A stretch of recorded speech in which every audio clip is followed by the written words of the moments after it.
This is Papa Smurf. You're listening to Our Lifestyle, the podcast, with ODB and the Mayor.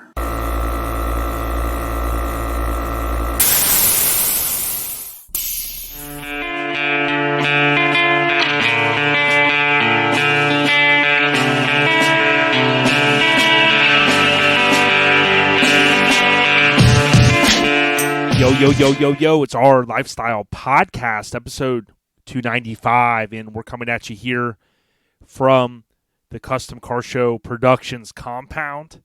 Want to just thank Custom Car Show Productions for the continued support.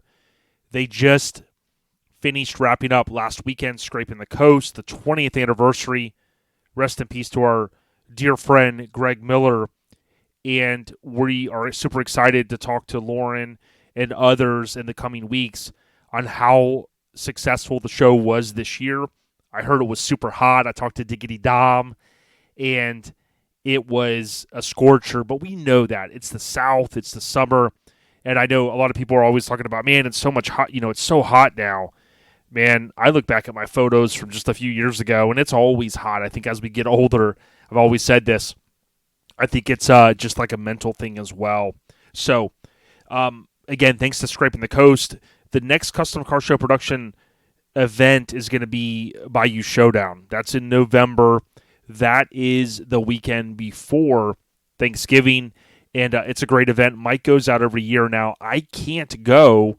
We do what we call the Tampa Kennedy Cruise that same weekend.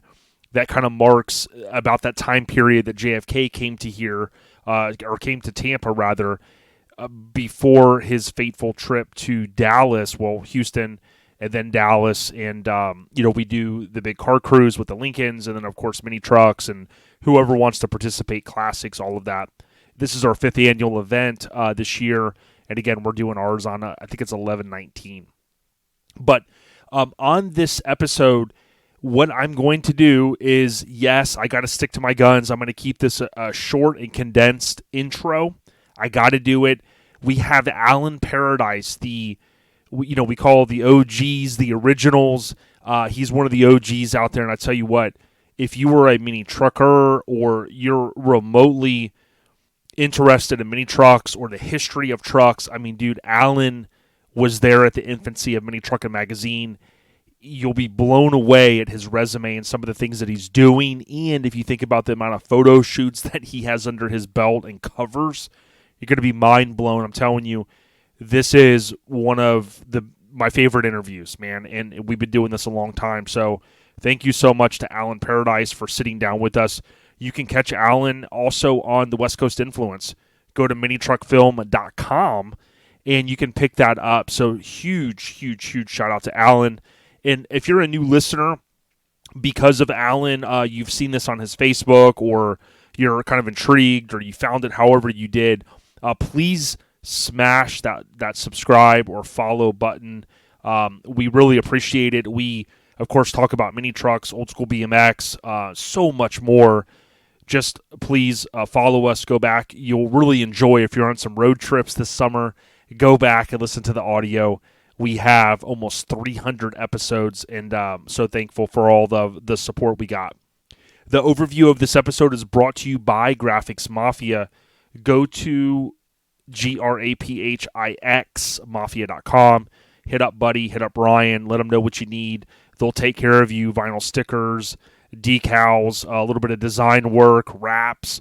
They're in Jacksonville, the greater Jacksonville area, but of course they can ship things to you as need be. Now, the last episode recap, we had a best of. If you're new, we're basically doing kind of bi-weekly for the summer. We've been 3.5, going on 4 years straight of every Friday, not missing 1 week.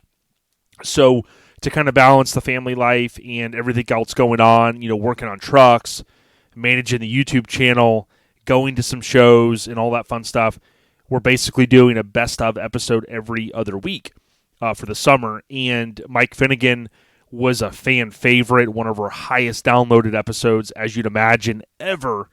And, he's got a lot going on, but it was pretty cool to go back and rerun that audio that was basically from 4 years ago, late July 2018.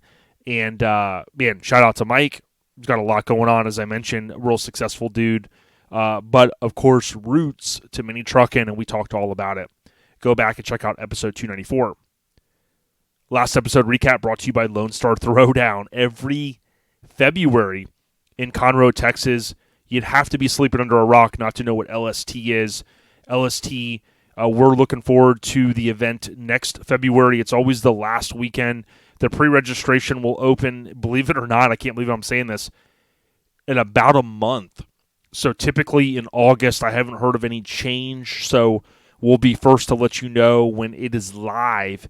And I know I try to be one of the first to pre-register. I hate to share this secret with everyone, but we've talked about it with Radar and Lonnie. The first, I think it's 100, I want to say. Maybe it's less. I think it's 100. Receive the goodie bag. It might be 50 or 100, but it's one of the two.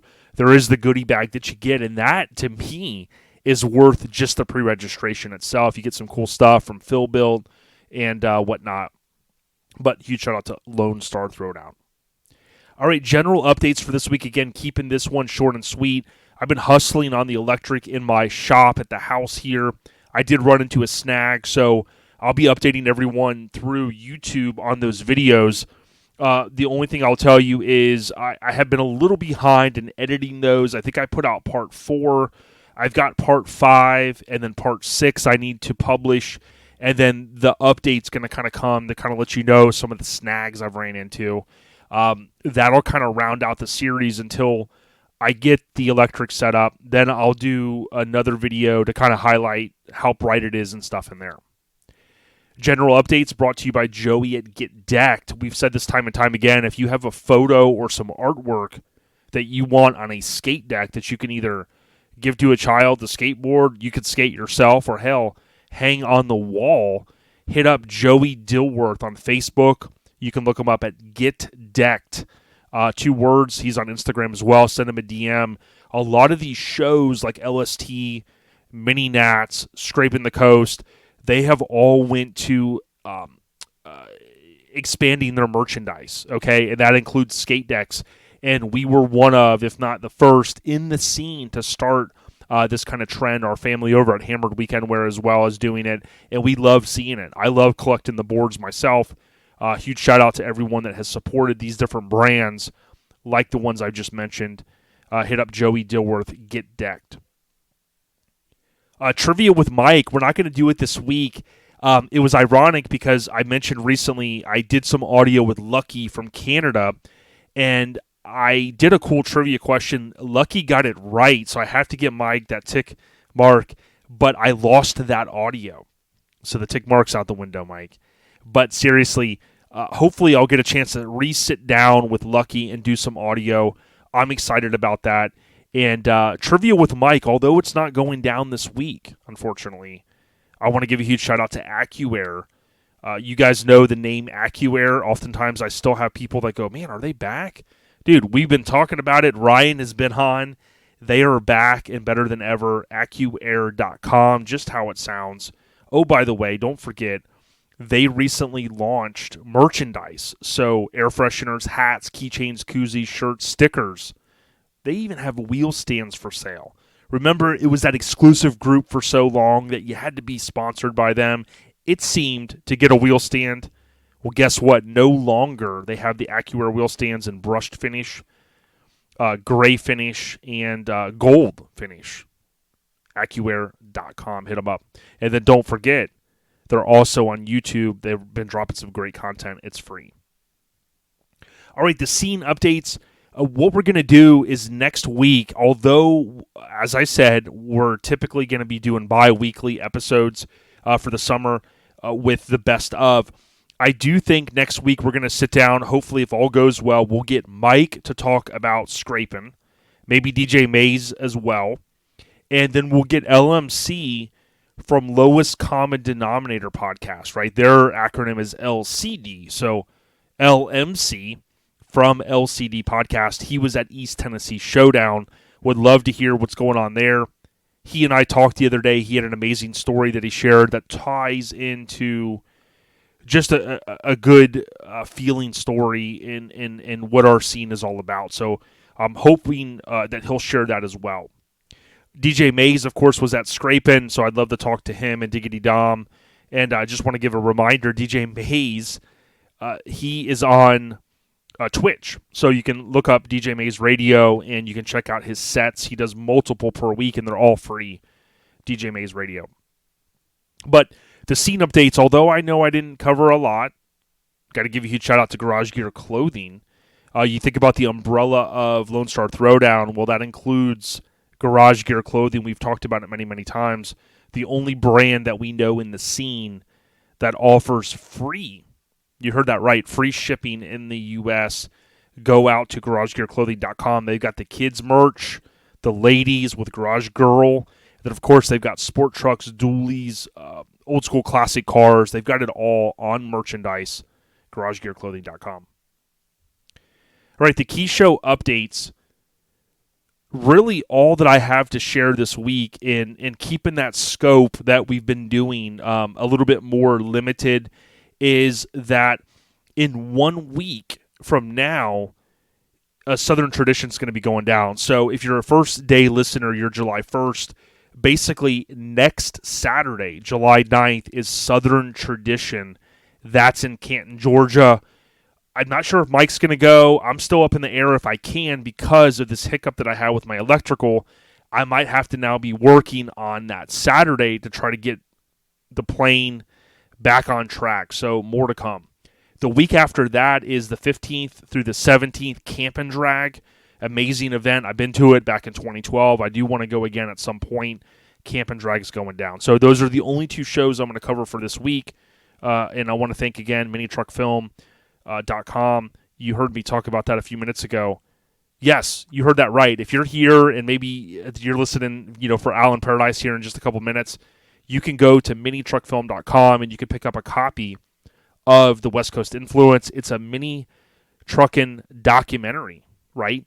And it's documentary style, and it's so awesome. And Alan will also hit upon that a little bit later.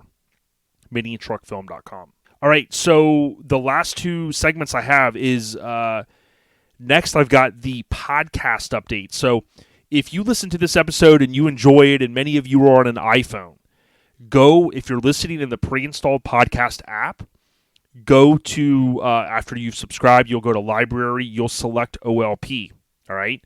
Once you select OLP, you'll scroll down, pretty far down, and you can tap the 5 stars, okay? Please do that if you can. It really helps us out. If you want to go a step further, you can write a review. You could say, hey, thumbs up, awesome, love the episode, Alan Paradise is the man, ODB's the man. Whatever you want to say, it definitely helps us out.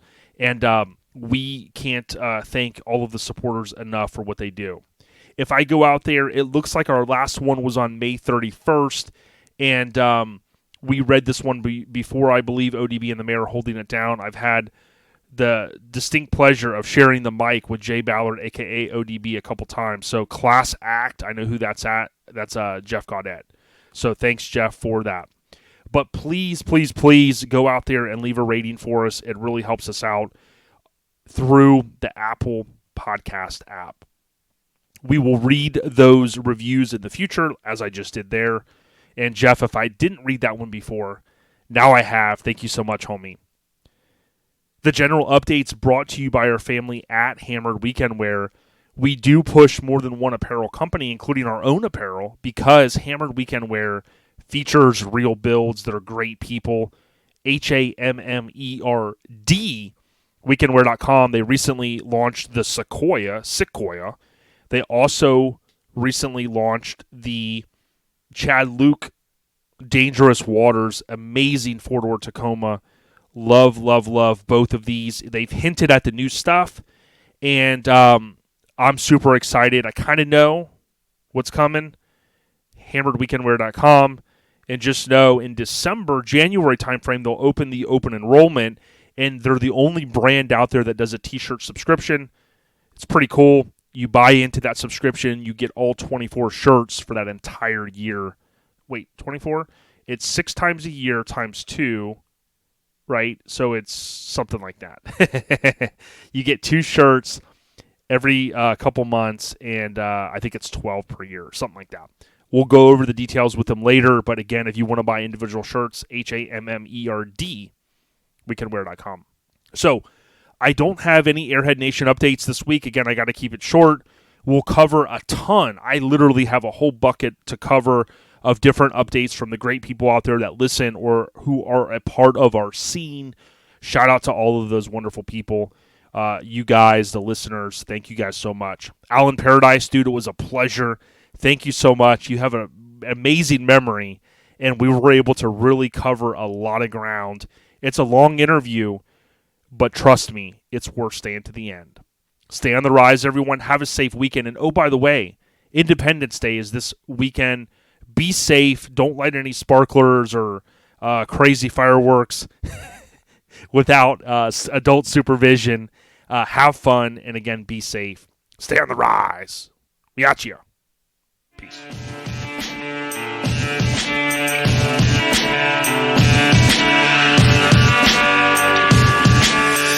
Hey, as I mentioned just a short time ago, we're going to roll into a very special guest, someone that's been on our list a while. And it's my honor to say that we're sitting down here with Alan Paradise. Alan, how you doing? I'm doing outstanding, Jason. Thanks for having me on. I appreciate it. Hey, no doubt, man. Thank you for taking the time. I want to remind everyone you can go to minitruckfilm.com and pick up the West Coast Influence. You'll hear Alan speak on there as well. But Alan, I wanted to just kind of jump in and say, for some of the listeners that may not know your name, can you give a little bit of background about yourself, maybe also where you grew up and whatnot? Sure. I grew up in San Diego, California. I'm probably on the more gray-haired side of the mini truck movement. I got my first mini truck in 73. It was a early Datsun 521. But and then got into the truck scene then, but also the car club scene in San Diego, and helped create the San Diego Car Club Council, which brought all the clubs together for the first time in the area and whatnot. Then, as far as mini trucks go, it was 1986. Yeah, in 1986, I got a Isuzu pickup, and within, 3 weeks, it was lowered, had tires and wheels on it, painted, and got involved with the emerging mini truck scene in San Diego. Mm-hmm. A few years later, we joined this idea called the Southern California Mini Truck Council. Mm-hmm. And I think we've been in it for a year and a half or something, and I got voted in as the president of the Southern California Mini Truck Council. And that was really cool. It was the first time that a San Diego guy or San Diego mini trucker had been gotten into the board of which was mostly a LA, Orange County, Inland Empire, Los Angeles kind of thing. But there was a number of San Diego clubs that were involved, as were there clubs from as far away as Las Vegas. And because the thing had grown. Well, I think we had at some point almost 10,000 members. If you took the clubs and each of the club's membership, at one point we had like 10,000 members. So it was huge. It was a big deal. But one of the things I noticed right from the beginning of taking over the council was that it had a contentious relationship for some reason with the magazine that really was the magazine that spoke to our group, even though it did it only as much as it could for its time, which was Truckin Magazine. Mm-hmm. So I didn't understand why the council would have somewhat of an adversarial connection or relationship with the magazine that really that we enjoyed and we benefited from each other on. So I reached out to the editor by a guy named Steve Stillwell. Mm-hmm. And Yes. I said, hey, I said, Steve, I've just taken over the council, and I really want to get together and see how we can work together to help promote the mini truck community in Southern California and around the globe if we could. And he was very gracious, and he said, yeah, why don't you come on up? And it was right, I would say it was like late February of 87, I think. Anyway, so we went up, we sat down and talked, and he says, what would you think of the idea of just creating kind of a Mini Truckin magazine? Wow. Maybe it'd be a one shot or something like that. And I said, I think it'd be a terrific idea. So about 6 weeks went by, and he goes, we're going to do this. We're going to do this thing as Mini Truckin. But he had to go to bat with the financial people at McMillan Publishing, mm-hmm. and say, because they were going to, it was going to be a one shot, a one-time thing. And he said, no. I think this community is really too big for this to be one shot. We really have an opportunity here. Mm-hmm. So he says, hey, I need some editorial content. Going to need really to fill this in. And at the time, Steve was the only one on the trucking staff that actually owned a truck. Interesting, man. That's crazy.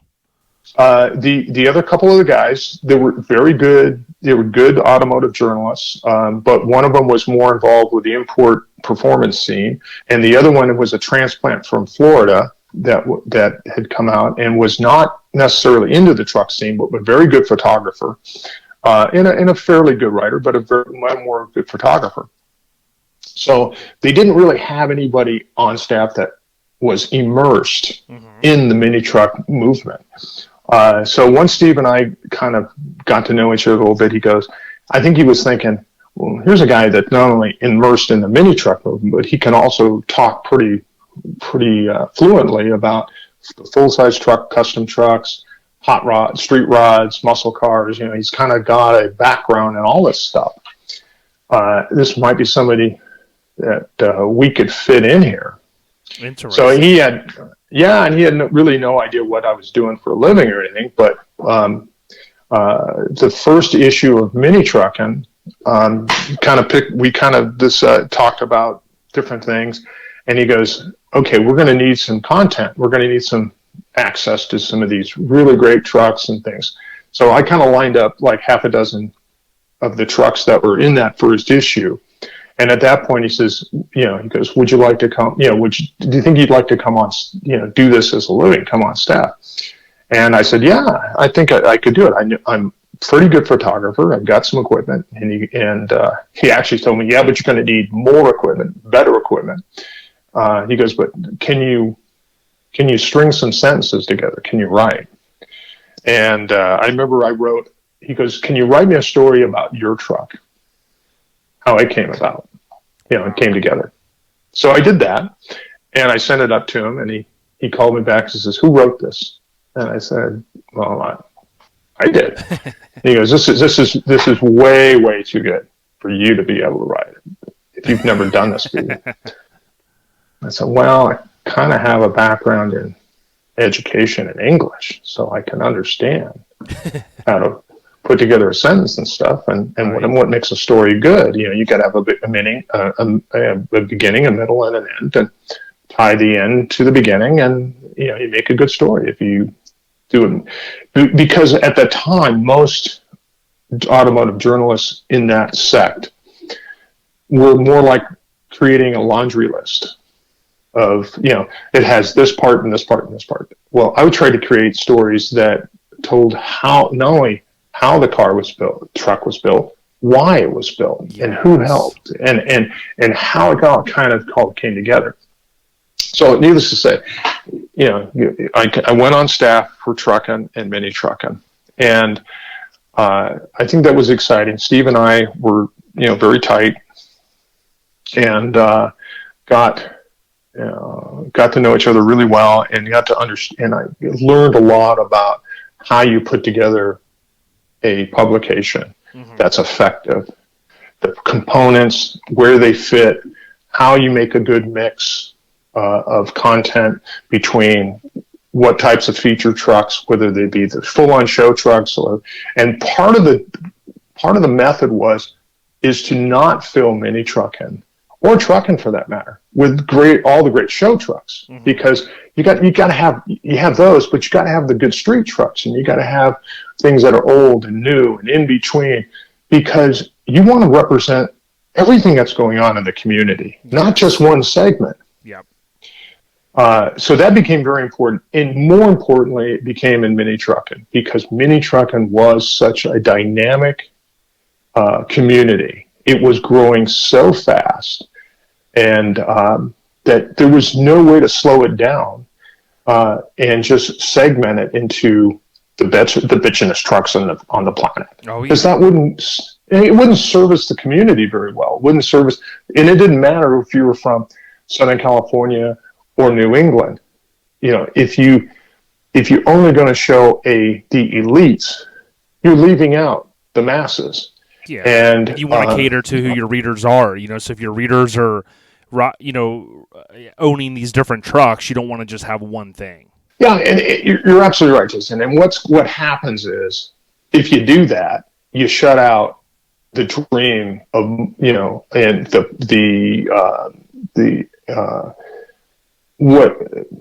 what you're trying to build. You're blocking that out. So what we wanted to do was say, no, this thing is about cool stuff you can do, cheap stuff you can do, flashy stuff, performance stuff.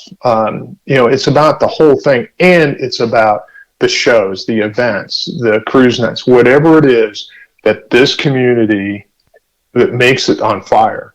We want to report on it, and that goes into. I remember how many times we did stuff on just window art, just logos, because everyone could get involved. Exactly. And we wanted everyone to get involved. And I can tell you, those painted windows were some of the coolest things about being in the mini truck world. Because there was a time you could not drive on the freeways of Southern California without seeing dozens of painted windows everywhere. Anytime you drove, you could see trucks in the background, up ahead of you, rear view mirrors. You could see the painted windows, whatever it was. But there were hundreds of them all the time. That's how cool the community was, and everybody was like, giving you a wave back. There was no animosities. It was a gigantic community, and it didn't matter if you were from a club in San Diego, if you were a club from Riverside, or if you were guys that came from Vegas, or you go to Phoenix. I remember traveling around with Mini Truck, covering stuff into Texas and Florida and the Carolinas and up into the Northwest and everywhere. It was like this thing. We were all one big group. Yeah, it was like a wildfire, like you said, on how it grew. Yeah, and because of that, what happened was, subsequently, everyone that got hired on staff at Truckin, from that point on, it was proven you could take an enthusiast and train them to be a photographer and a journalist and a writer in this community, but you couldn't take a journalist and make them an enthusiast. So it changed the formula, and from that point on, I remember when Brian McCormick came on board. He was in the Navy, and we were at world's greatest event, Bonton. Yes, is better known.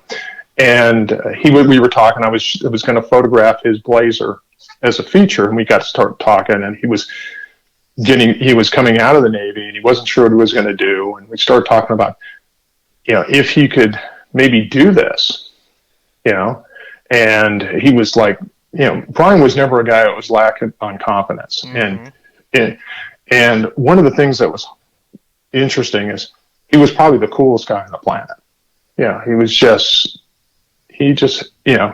The world slowed down for him. He was just a cool guy, and he had a cool demeanor. And so, he met with Steve, did the introduction. He met with him. The two met and they hit it off, and he came on board. And that's where Mike Sharks came from as well, through the same process. And that's where Courtney Halowell came from, the same process. I knew Courtney when he was like 16 in San Diego.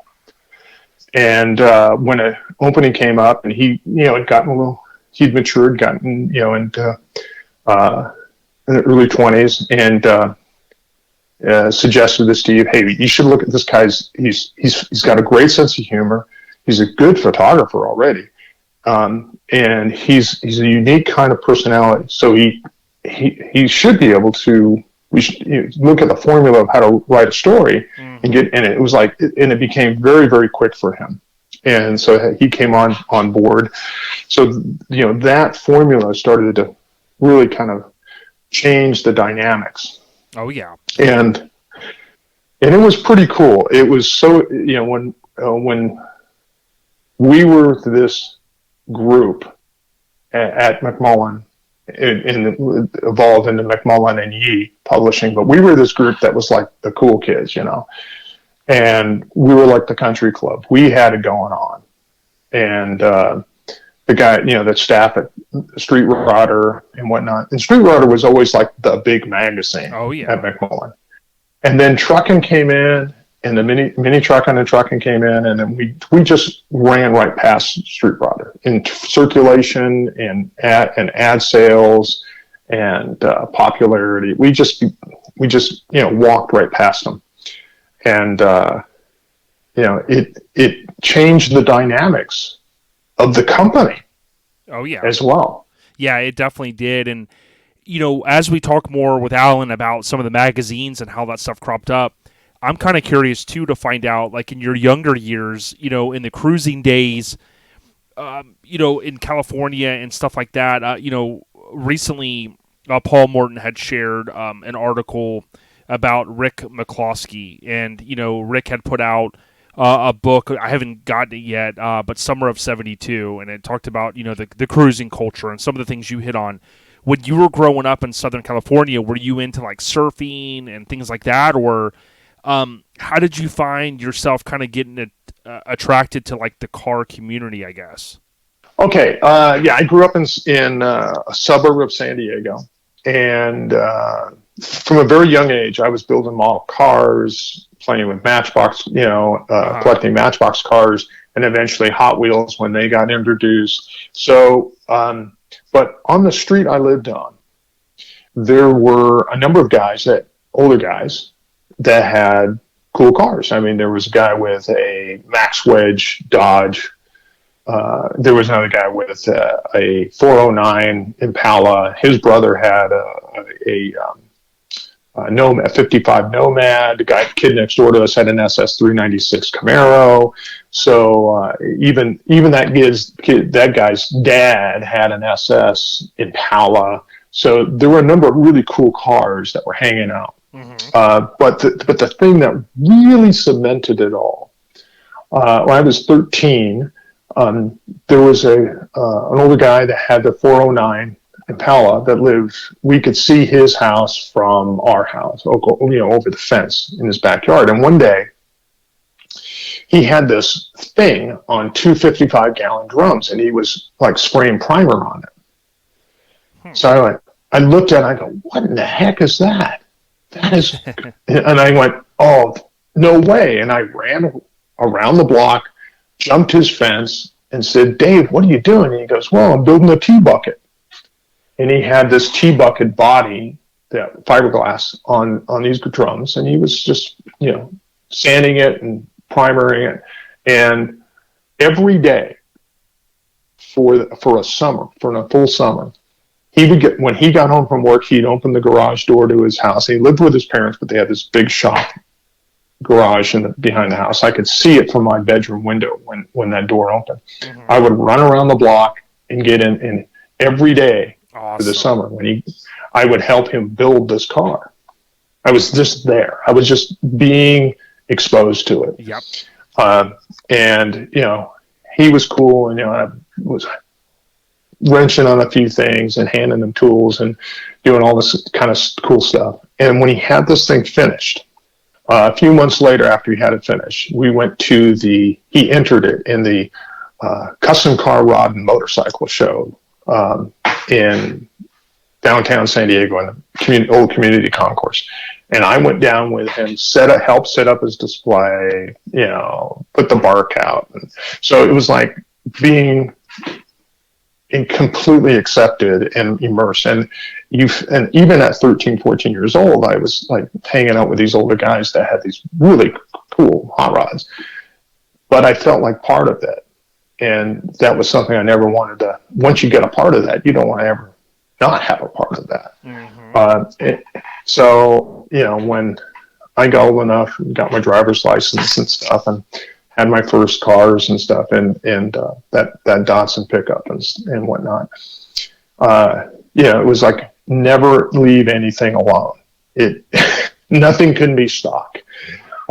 You're always in change mode, and you're always part of. It's like a magnet.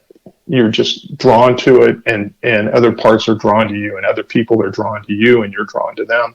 And you created this community of althusiasts that became your friends, and you never wanted to let that go.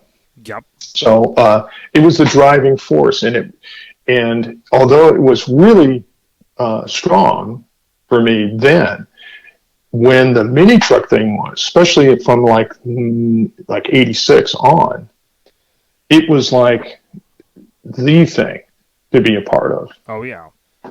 And even after, having muscle cars, having Corvettes and all this kind of stuff, when I got, and I really got that Isuzu is kind of a everyday thing, haul some parts around and go back and forth to work kind of thing. But it became like, this is the coolest thing ever. And it's not because the truck was so cool. It was just like all the energy that was happening around this community was busting loose. And it was and I remember cruising in the 70s, the muscle cars were now the thing not to have. So they became the cheap thing to get. That Datsun helped parlay me into buying 3 Corvettes in a matter of like 8 months. Holy because nobody wanted them. I mean, gas, I'm telling you, Jason, gas went from 42 cents a gallon to like 65 to 70 cents a gallon. Yeah. Which you say that now and you go, really, we need to return to those days. Right. But everyone was freaking out. But it was because the gas went from that, in the oil embargo of 74 went that crazy, that all of these established names like Pontiac and Chevrolet and Oldsmobile and Plymouth and whatnot, they became the cars not to have. And all of a sudden these new cars from Japan became popular. Oh, Datsun, Toyota, Mazda. Oh, look, Honda makes more than the motorcycles. They make little cars. All of a sudden those became the cars to have. And when those cars became popular, guess what else became popular? Cheap, small, little trucks. Yes. Just exploded. And in the mid-1980s, the least expensive vehicles that you could purchase were the little trucks. Oh, yeah. Compact trucks. And not only were they inexpensive, they were, you couldn't destroy them. They would run forever. And they were so easy to customize, so easy to personalize. For most people, you got your Toyota or your Datsun, or then Nissan or whatever, and you just crank these torsion bars down, put some blocks on it, tires and wheels, and you're there. Done. Exactly. Yeah, you're getting like instant gratification. You're cruising and you're having a damn good time. Yeah, and when you hit up East Valley Parkway or 2nd Street or or Main Street in Chula, or Highland Avenue, and in all the areas in San Diego that we used to cruise in. And you would go there, and there would be, oh look, there's like dozens of us out here. Different area. And the funny thing is that Second Street, which was the cruising spot in the area that I lived in, I actually wrote, and because that's what I do now, is I'm a screenwriter, and I actually got a script called Second Street that we're circulating around Hollywood right now. Wow! And it's about hot rod street racing scene, muscle car scene, taking place in 1974 through 76 in that era. Wow! So it's a really cool script. It's the effect of American graffiti on the car culture. So, but that swings us around to West Coast influence, which you brought up. And if anyone, you guys that have not seen it, you should see it. It's a nice documentary. But Jason, you're familiar with the skateboarding scene? Yes. Oh yeah. Okay. If I say the greatest documentary on the skateboarding scene was a film called Dogtown and Z-Boys. Yes. It's epic. It is. The producer of that at Rhino Films is a friend of mine, and we've worked on a couple of films together before. When I showed him the West Coast influence, I said, I think we need to work with Radar and the guys and make this the next Dogtown. Dude. And he looked at it and he says, this is what I've been looking for 8 years. I'm looking for a cool subject like this to turn into another Dogtown and Z-Boys. That's friggin' awesome. And so we started on this path to do that. One of the keys about Dogtown and Z-Boys is that it was funded by Vans shoes. Yep, I remember that. It's a Vans off the wall production. So it became the model of how to do these cultural documentaries. Yep. So we've been kind of looking for somebody a company. We were kind of looking for a company that kind of come in and want to brand to this community like Vans did to Dogtown and Z-Boys. Oddly, we have not been able to break through and get somebody to say, and we're not talking about a ton of money. We're talking about, at this point between maybe 500 to 750 grand to create that kind of film, to take the West Coast influence, get some more footage, go out and acquire some more event footage, more things, and put it in with the interviews, and then acquire the right soundtrack for it, and then go out because what we want to do is create that kind of film that you could take to the festivals like Sundance Film Festival, yes, and show it and win it, and then take it to the theaters nationwide as the same formula that Dogtown and Z-Boys went, because Dogtown and Z-Boys, when it was showed at Sundance Film Festival, won Best Documentary. Yeah, it was so good, man. So well produced. So imagine the Dogtown and Z-Boys with the mini trucks, with mini truck community, and it's all there. And Radar started with it, and it's all that was all the foundation for it is there. And we just want to pump it up, and because it has the same feel that the original Dogtown and Z-Boys had before Rhino Films and Steve Nemeth got involved. Yep. And then once he got involved, they expanded it and enhanced it and moved it into that film festival kind of feel. That's what we want to do with the West Coast influence.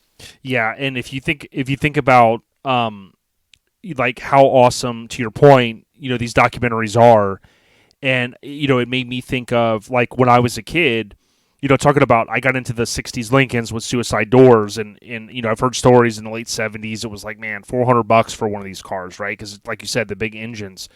But then I remember in 89 watching Gleaming the Cube, right? Christian Slater, you have Tony Hawk, and you have the 65 Lincoln in it, and it's this cool movie. Didn't do crazy at the box office. But then you fast forward all these years, Alan, and, Tony Hawk's Until the Wheels Fall Off, that documentary comes out. And it's just on HBO. I mean, it's so well produced, but it's like these stories have to be told, man. I mean, it kind of gives you goosebumps when you watch some of it, man.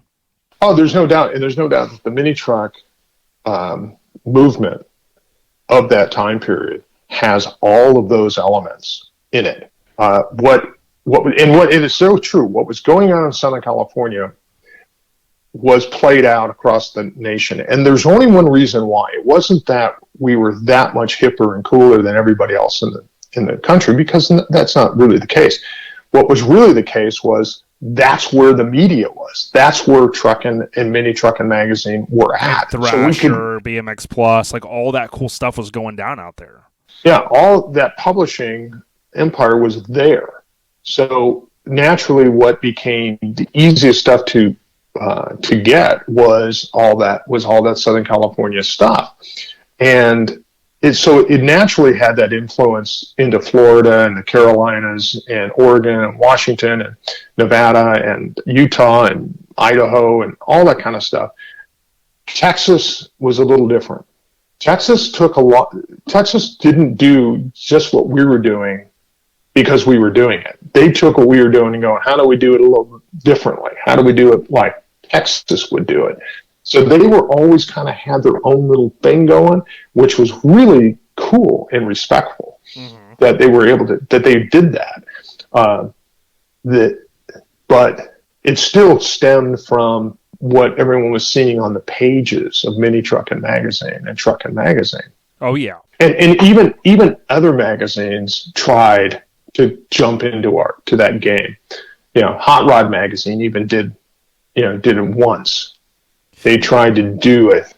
Yeah, and I had posted that the other day, and I appreciate you chiming in, because when it was either Radar at the West Coast Influence or my friend Jason Redden, they had posted that 6-8 page deal that they did back in '88.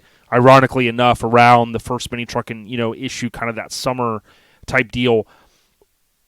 I wanted to kind of ask you, when you think back, that ties into that right there. Do you think that they caught wind that something was coming, or did they, was there buzz in the industry like, hey, Steve and Alan and some of these guys are getting together and they're getting ready to launch something. Let's throw something out and see if we get bites on it. Well, I think I think very much what was happening was this. They were looking at Truckin Magazine at 126 pages, and all of a sudden it was like 198 pages, 228 pages. It was just growing.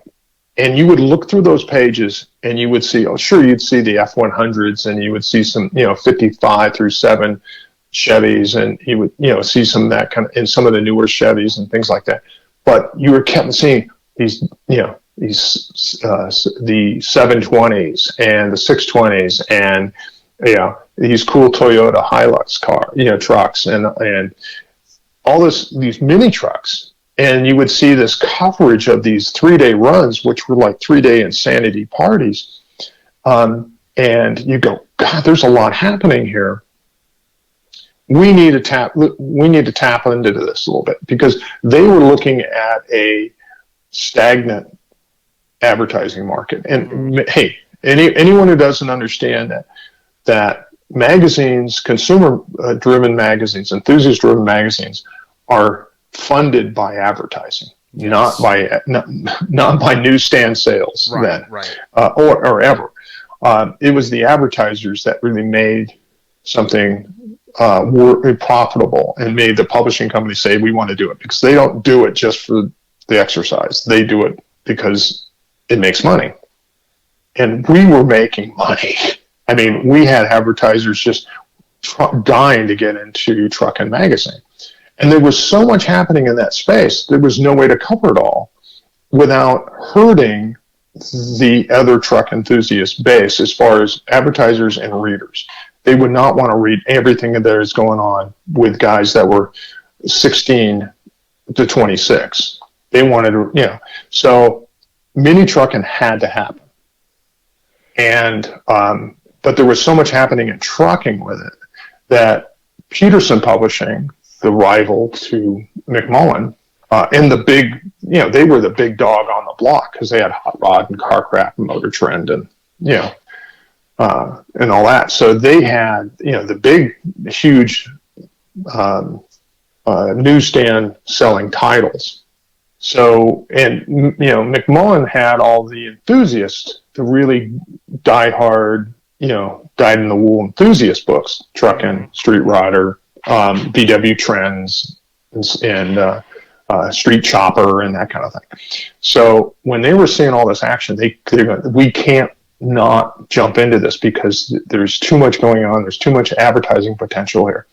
The difference is that nobody up there on Wilshire Boulevard, which is where Peterson was, none of them knew the truck market like we did. The custom truck guys, we knew what we were doing because we were part of it. Steve was involved.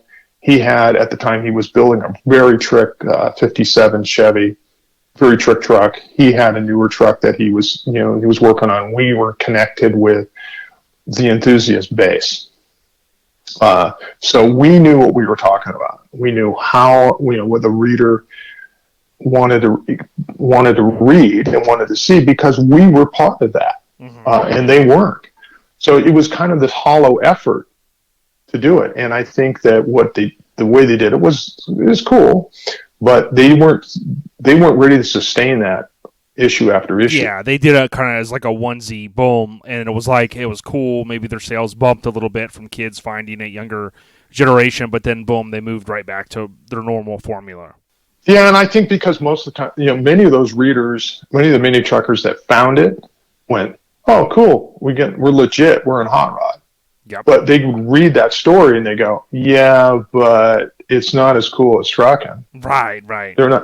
Yeah, and Truckin' had been around, just to be clear, basically going on about 13 years, give or take, because 75 to 88, right? Give or take. So Truckin' had already been on the block. Yeah, and Truckin' spun off. Truckin' was a spin-off magazine from Street Rodder. Interesting. Yeah, and that's where actually when Steve started working at McMullen, he was working on Street Chopper because he was a biker, but he was a truck guy. And so Street Rodder, the guys at Street Rodder, said, "Would you write a column, a page every issue on the truck market? F-100s, the older Chevys, that kind of stuff." And all of a sudden that became like one of the most commented sections of Street Rodder. And it was like, we need to spin it off. And so that's where Truckin' kind of came from. Yeah, it's pretty was that, from that popularity. So it was very cool. And Steve was unique in, not only in McMullen, he was unique in the entire automotive publishing world because he had a sense of what the reader wanted and how to lay out a magazine and how to train guys that, starting, I was fortunate enough to probably be that first guy, but how to kind of take somebody who's in the space and make them professional. Yeah, and I want to just interject that, when, rest in peace, I've said it on the podcast, we lost Steve. Unfortunately, the world lost Steve last month. And one thing that I don't think, Alan, that most people realize, especially, listen, I understand, when you're younger, you're like, you're living 100 miles an hour and you're like, I don't care about the history and stuff. But I want people to know that Steve, like you said, he had like that sense and he had the vision that if those publications, like the stuff with Truckin' and that gets curated and spun off to Mini Truckin' and, Sport Truck comes along and then boom, Street Trucks, obviously he had that epic run with starting that pub, that book. Like the amount of contributions that Steve Stillwell had to our scene is mind-blowing, and I really think that it's like we may not, like trucks, as you know, are so ever popular now. You got Ford going, hey, we don't even want to make sedans anymore and things like that. Trucks and crossovers and SUVs is where it's at. But honestly, like Steve had such a big role in the custom truck world all those years ago, and we're still seeing the effects of it, in my opinion, man. Oh, you're dead on. And and I was going to tell you that the evidence is there, and you connected all the dots. The reason the truck market took off like it did is that we had this entire generation that had compact trucks because we were all young and they were cheap and they were easy, they were easy to deal with, and we all became just great, on fire enthusiasts. When we got older, right, and started having families, it's not like all of a sudden we went from getting a truck to saying I'm going to buy an Impala. Yes. Right. Yeah, we go, we're going to buy full size. we want a full size truck, and we need something with more space. So we'll get an SUV. But do we leave it alone? No. Yeah, we want something cool, man. A nice grocery getter, soccer mom, whatever you want to call it. So we were infused with a new link of DNA. Yes. That says we can't leave it alone.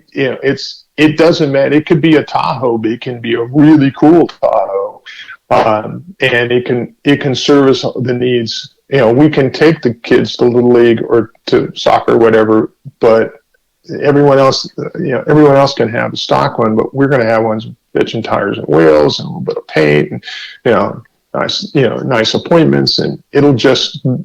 Because we cannot not have that. Yeah, and if you think about how like the short bed and long bed, you have the regular cabs, and then you're like, okay, extended cabs come along. We all know Steve loved the Phantom Dualies. I'm a big fan of those, but those come along. Extended cabs are like, man, freaking awesome. But then you have the rise of like OBS goes, hey, we're gonna put out a crew cab, and then now look at where we're at. I mean, every truck sold. I mean, hell, Chevy's not even selling the short bed standard cabs anymore. I mean, everything's a crew cab. I mean, again, you can see that progression through those years. It's funny you say that because I have a 2006 Silverado standard box, standard cab, short box, black, lowered, and I've had it since it was new, and I think within 6 weeks it was, lower tires, wheels, I-box spring, Coney shocks. It's in your blood, Alan. It's in your blood. But today I still have it, and I think it's got, believe it or not, it's got like it's 2006, but it's got like 62,000 miles on it. So, wow. But every time I drive it, every time it's driven, people dig it. They just because they look at it and I go, wow, there's just something about it. And I know what that is. It's old school, right? It's a new truck that's old school. It's standard cab, short box, lowered. Yeah, I've seen the photos of it. It's freaking awesome. And so it's just that's cool, and and I have a muscle car that's. Actually, it's been in the family since 1967. So, wow. So that's the one that never leaves. And it's kind of old school too. It's 15-inch, torque thrusts on the back, 14-inch torque thrusts on the front. So it has a certain stance to it. And people look at it and go, wow, that car, it just sits so right. They can't put their finger on it. But and you go, yeah, because it's got bigs and littles, and they go bigs and littles. And I go, yeah, 15s on the back, 14s on the front, and I didn't go to 17s, 18s like a lot of guys are doing with with Chevelles and Camaros and stuff. No, it's 14s and 15s. It's bigs and littles. It looks the same way it does now that it probably looked in 1967. But that's why it looks cool, because it hits an emotional touchstone in them. Yeah. Oh, yeah. When that's the Falcon, right? Yeah, that's the Falcon. Yeah, 67 R code Falcon. Yeah, Hypo 289 and all that kind of stuff. But it's been that way from forever. My wife drove it to high school. When she was in high school, our oldest son drove it to high school when he was in high school. So listeners, I've just dated myself. But how ironic is it though that the color is a similar color, right, to your Datsun that you had?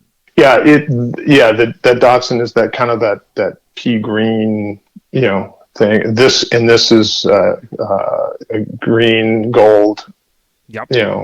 color that it's original color, it's original paint. Yeah. So, but it was very popular by Ford in the late '60s. This was their most popular color. A lot of Mustangs, a lot of Fairlanes, and LTDs and Galaxies were painted this color, and Cougars and whatnot. It's a very popular color. People look at it now and go, that's an ugly color. Yeah, but it was really popular back then. Yeah. Which is why probably why there's so few of them around, because so many people repainted them. Oh, yeah. Because later on it became a color that wasn't popular. But that Datsun was kind of that, that funny green that was real popular back then for that, for those trucks. And, later on, not so much.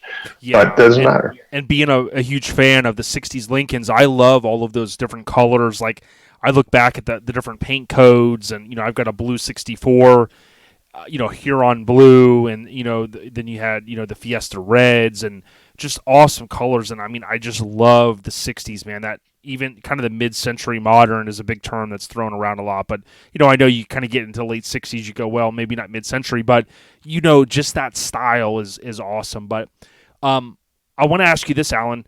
Talking about Mini Truckin', one thing, I have went through every issue. I have all the issues, and I've kind of went through and sliced and diced all the data, what trucks were on the covers, what wheels, who shot them. One thing, as we start to talk a little bit about, the original Mini Truckin' logo and stuff, from what I've seen, you shot the first 5 of 8 covers. So you had basically, after Doug shot the first 2, you come in and basically shoot all of them in a row, except for Brian had the spring 1990 cover. I think that is underrated that, you had this new publication come out, and we hinted at it a little bit, right, with Steve and how it started and this idea, and you asked, hey, man, let's sit, got to run something by you, and he says, come on down, let's have lunch. How awesome is it to think, though, like you were there at the infancy and literally shot the first 5 of 8 covers, dude? Well, it was, thanks. It was, it was interesting because the first cover that Brian shot, I was there. We were doing it together. That's awesome. And I said, Brian, it's time. You shoot the cover. You take the shot. I think that was the one with Linda Sobek, and the web, spider web, bed web guy. We shot that at and rest in peace. Yeah. Oh, she was terrific. She was a really nice person. But we shot that at a storage garage facility in Anaheim. And the reason we picked it out was, I remember, I used to drive by it every day going into the office. And they had these different colored doors. And it was always a challenge to find a cool place to shoot in the city, in a city. But, because you didn't want to get poles and wires and, ugly buildings and whatnot in the background. So you had to kind of find a place that you could find this background to shoot against that didn't take away from the vehicle that you were shooting. So, when I saw that, I went, hey, Brian, I got this cool place. We should go check it out. So we did. And it turned out to be the perfect place for this particular shot, the colors of it, and then the spray, the stuff that was super popular, like at parties and stuff. I mean, dude, that came together awesome. And then her shirt, Mini Truckin' on it. I mean, dude, that's epic. Yeah, and it was kind of neat because to get to a point to shoot a cover was a big deal. And Brian was such quick study. I mean, he hadn't been on staff that long, but he was so quick at looking at things and going, how does that formula work?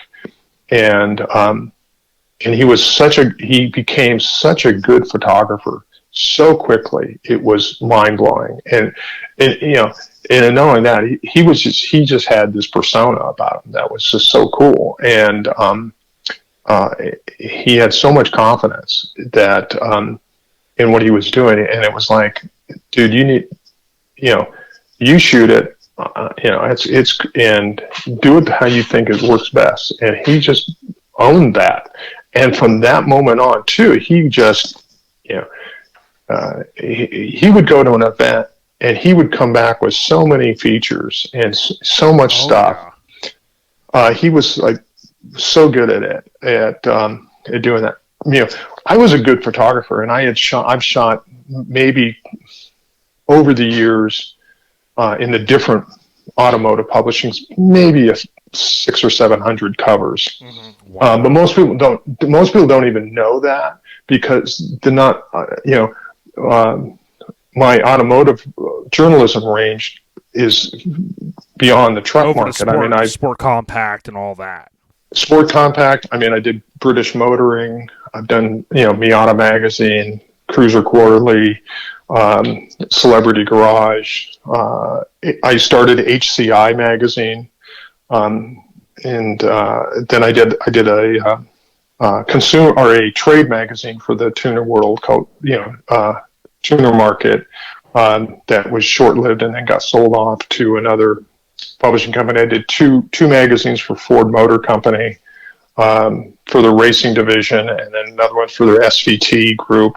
So I've done a lot of different magazines over the years. Wow. Tip of the cap to you, by the way, dude. You're probably the only one I know. When we had Doug Starbuck on, Alan, he's had a lot of covers from, obviously that he painted, right, as far as trucks. But dude, that's amazing. So I just wanted to get that in there. Congrats, because that's a many lifetimes of work, man. So good stuff. Yeah, but Brian was a really quick study and just took off. And him and Steve were like, were like peas and carrots. They got tight really fast, and they just, it was great. So, and I said he'd come back with so much stuff. Funny thing is, a lot of people ask me how come my truck was never on a cover. Because I had a nice little Isuzu that had a two-port injected engine in it, out of a Camaro, and he eventually had a 9-inch rear end in it, but it was 4-linked and tilt bed. Tilt bed. Yep. Yeah, it was a really nice truck. It was really, and I had that was the same Isuzu I had. That was rainbow painted and had a whole Hawaiian thing going on. But we had changed it. We pulled that motor out, put that motor in the Camaro and the tranny and everything. And the funny thing is, people have asked me over the years, how come that truck was never on cover? And I remember that the thing about Mini Truckin Magazine is that at the time we were doing 4 issues a year. Yep. And if I were to put my truck on a cover, that's one issue that somebody else's truck wouldn't have been on a cover. Damn. Yep. And so I was just never comfortable with doing that. I always felt like there were so many worthy subjects out there that I'm not gonna, I don't need to do that for this. At some point it might happen, but if we get an extra or we need something on a pinch. But we only did 4 covers a year at that time. Yeah. And then eventually did 6, but it was just, there was so much to do, and doing those first covers was really interesting because we did some, of course, that were the basic formula, car, truck, truck, girl kind of thing. And then we said, okay, we need to do some lifestyle stuff too. We need to keep showing it as that there's a lot going on, and it's not always the same formula. We need to stretch it a little differently. And so we did that too. And it was just, it was great people involved in the community that we get a chance to deal with. It was really, the cover I really enjoyed shooting was the David Harden Red Hot. Yes. We had, I had went to Florida for this event, and it wasn't a big event. It was just an event. And it was the funniest thing was, it was in Melbourne, Florida. Yep. And so my wife and I, we flew, she would go with me to all these events, and that was a wonderful thing. If any of you have an opportunity to have a spouse that's into what you're into, it's very special. So we went to Florida, and we land in this, Melbourne airport's not a big airport. No. In fact, they didn't have jetways. They had the steps that pushed up to the plane. And so we come off the plane into this little terminal, and I remember it was funny because we walk through this little hallway, and I turn around. There's a sign that says "To all gates," and there's only like 2 gates. Okay. Oh, okay. All the gates are right there. But we got out into this terminal, and all of a sudden there's like 100 people waiting, and it was all these mini truckers. That's and cool. It was so funny because I rented a car. I get a rental car, so I said, "Okay, guys, hey, it's just like cheering." It was like I thought maybe Michael Jordan had gotten off the plane with us or something, But no, they were there for me, and it was like, this is crazy, just a mini trucker from LA that's, gets to work at a magazine. Yeah. But so I went and got my rental car. We're driving in a caravan of mini truckers to the hotel where we're going to stay. It was this Hilton Hotel in Cocoa Beach, and it was like this. These guys could not get enough of the fact that we were there. They were part there, and I was like blown away. They're part of the family. They're part of the mini truck family, and they came out in force. And I remember going to a meeting, club meeting that night, and there was not only their club, this one club. There were like 6 clubs that came from all over the place because I was gonna be there. Yep. And they just wanted to hear what we had to say. They were so ready, so hungry for what was going on. Yep, it goes back to like Steve having that vision and you guys seeing it and you guys running with it, as far as this whole mini trucking thing.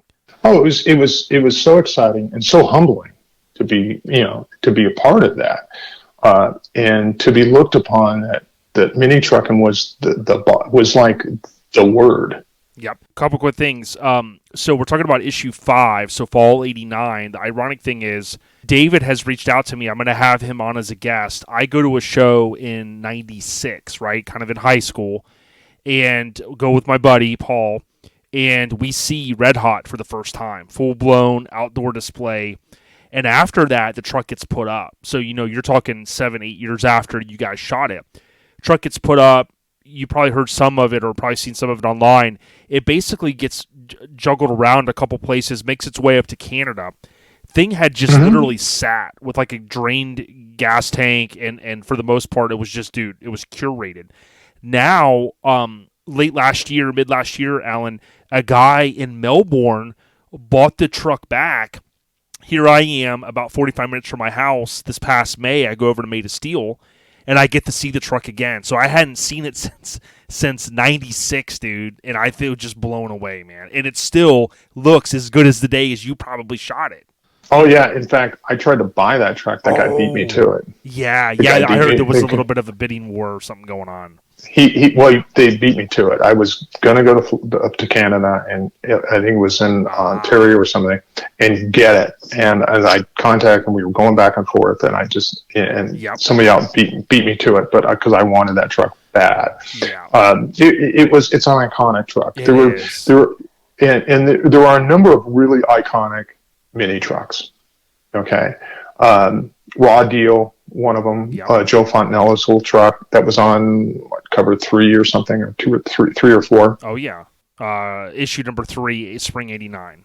Yeah, and Red Hot was one of them, and probably the other one is Machete. A lot of people don't know what Machete is. It's the Dodge D50 with the Tornado engine in the back that was built in Las Vegas, and I saw that truck from its inception built, and it was sold to, I think, Gene Winfield, and he chopped the top and painted and stuff. And I'm not excited about that. It's not the one that turned in. Was it the yellow one? That it was white with it was white with red ghost flames. Okay. It was an ISCA champion. Got it. And that's saying something for a mini truck. It was an ISCA, touring show truck, and it was a class champion, and it was in contention for ISCA national championship. Fabulous, unbelievably cool truck. But there are only a few, trucks that you you go, oh, I remember that truck. And it was like the thing. And David had built one of the things. And, Red Hot, and David's, I haven't spoken with him in decades, but one of the nicest guys you'd ever want to meet. Yes. Yeah, I got to get him on. Now, let me ask you this. So I know we exchanged some comments one day, and you had commented about the Mini Truckin Magazine logo. So the iconic thing is, we're talking about issue 5, fall 89. So it's got Red Hot. It's shot in Florida. You were showing Florida love even back then. That was the last issue. Now, of course, the logo didn't change.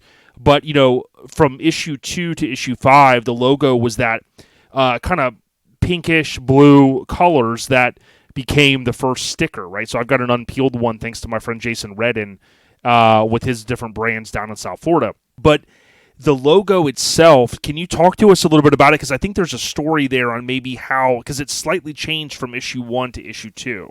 Yeah, issue 1, there was our art director at the time was this older guy who was a longtime pro.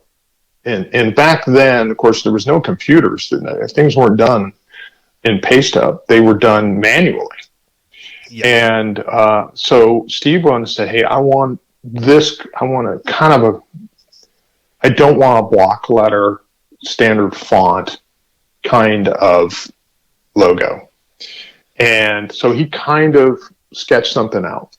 And the art director came back with something that was the closest thing he could figure out, which was called Frankenstein. It was broken boards. If you look at that first issue, that first logo, it is broken boards.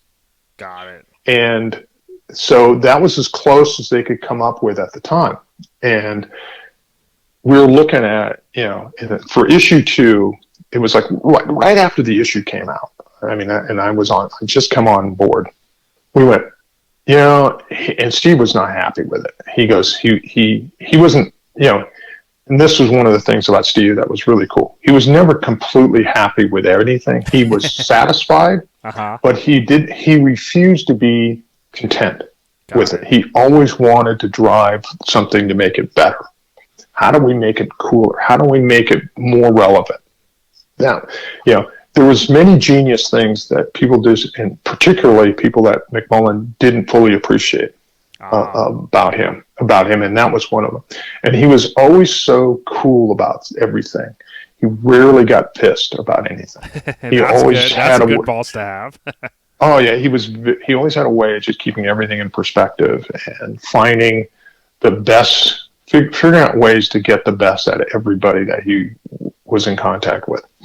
But so he looked at this thing and went, God, it's missing. It's just not. I mean, it's okay, but it's just not right. Yep. So we were talking. I go, there's this new style of paint that's come out that's everyone's kind of into, and it's been around for a couple of months, but it's kind of it's called dry brush.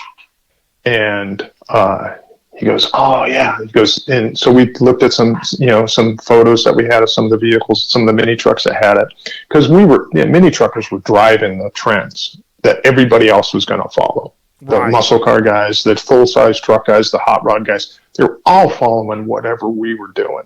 So we're looking at dry brush, and I said, I think it'd be cool to do this. He goes, yeah, maybe we could, put some kind of a grid or something back there, because logos back then, all the banners had to have a backdrop on it so they could fit over any kind of photograph. And when you photograph the cover, you had to keep that in mind to have space at the top part of your photo for where that banner was going to go. Got it. So we kind of messed with some, neither one of us were artists. Right. I'm not either. But a very close friend of mine was one of the best painters, custom car painters in Southern California. A guy by the name of Rob Taylor. And Rob had painted my Isuzu originally and done all the airbrush work on it and all the graphics and everything. And most of the guys that were in San Diego that were in the mini trucks, they would go to Rob. Rob would paint their trucks. Wow. So So I brought the ideas down to Rob and said, Rob, what do you think about doing dry brush? And he goes, yeah. We'll put this grid back behind it, this gray blue grid behind it, and we'll run over it with pink as a hot color right now, and that kind of thing. And so he actually, in a matter of about an hour and a half, painted the first Mini Truckin, what became the Mini Truckin logo. Wow, that's cool. And he painted it just, like on a board, and a paper stock, almost like poster board, thicker is more artsy, and put tissue over it, paper over it. I brought it up to Steve, and Steve took one look at it, and we both were just smiling. You're like, that's it. And within 20 minutes, we drive down to the prep house for the magazines, was down the road from the offices. We drove down there. They put it on the camera, shot photos, because they have a special static camera for it, and half toned it, shot photos. Boom, it was done. Stickers were out, and that logo held up for quite a long time. And to me, when I see Mini Truckin Magazine, it's not really Mini Truckin Magazine unless it has that logo on it. Yeah, and what's ironic, or iconic, I should say, is our friend Jason Bell. He has since, over the years, taken over Southeast Mini Truckin Nats. And that truck has a long history, going on almost 30 years now, kind of different owners, but he's such a great dude, and that's one of the best shows in the world for mini trucks. It's still strong. No doubt. What's cool is he's recently incorporated in some of that original branding of it, right? Because it kind of has that long history. And to me, when you think about it, I mean, like you said, it's hard to say, is Mini Truckin without original logo, because it's so iconic. Yeah, and tip of the cap to Peterson Publishing, or whatever they call themselves these days, that eventually, because they acquired the McMullen Yee group and things like that, for not going after everyone who wants to use it, because it is, even though they don't do Mini Truckin Magazine anymore, and we could have a whole different discussion on that demise, but for saying, leaving it alone and letting our community continue to embrace that logo. Yeah, and not going after copyright stuff and things like that. Yeah, 100%. And I always wanted to ask like this. So we're talking, to Alan Paradise, and again, thanks for your time. One name that comes up in the magazine for the first two issues, and I don't know if this is who you were referring to earlier when you were talking about trucking and things, but Doug E. Culp, okay? I've never been able to really track down much other information. Doug shot the first two covers, and if my calculation is correct, he shot 4 total covers, a couple later on. Seems like he had a connection maybe to Florida. Do you remember working with Doug? Yeah, I met Doug. In fact, the first, in coordinating the materials for the first issue, the vehicle's first issue, that's who I was dealing with. That's okay. Steve says, hey,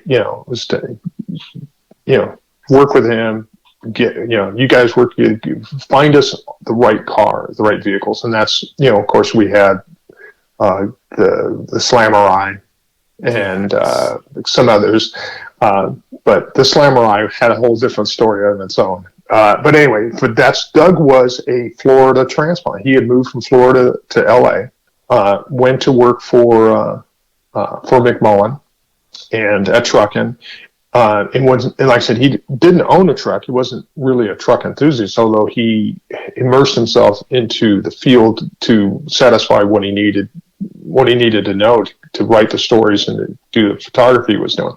He was lasted through the second issue. About halfway through this production of the second issue, he had left the company. Got it. He'd left the title. And I think he went back to Florida after that. But nice enough guy, and really good photographer. Yeah, and it's cool. We like to draw those kind of names because we're very, I mean, especially here at OLP, we're very thankful for. I mean, I always give credit, even being able to own the first year of Truckin Magazines, and I mean, I own so many magazines. Sometimes I'm like, man, I need more space, but I often will say, and you've said this in the West Coast Influence when you talked about. When it's in print, it's there forever, right? And you mentioned kind of websites can go away. I've seen some of my favorite music, boom, gone from streaming platforms, right? That it's like, oh, I got the album, right? Talk about old school. But when you think about all of the history, the dates, the features, the covers, some of the iconic names of these trucks, it all came from you guys, the early guys, the true old school is what I say, that like literally laid the foundation for where we got to. Where this is where we are today, and I'm forever thankful, man. Forever grateful. Yeah. Oh, well, shoot. Heck, that's nice. But I tell you, I would have the most fun.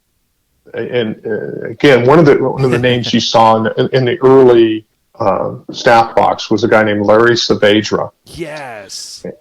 And Larry was the guy that owned the little Scirocco. Okay. And he was very much into that import performance scene before it became a popular deal. Yep. And Larry was a good photographer, but he was really kind of a funny guy and a good writer.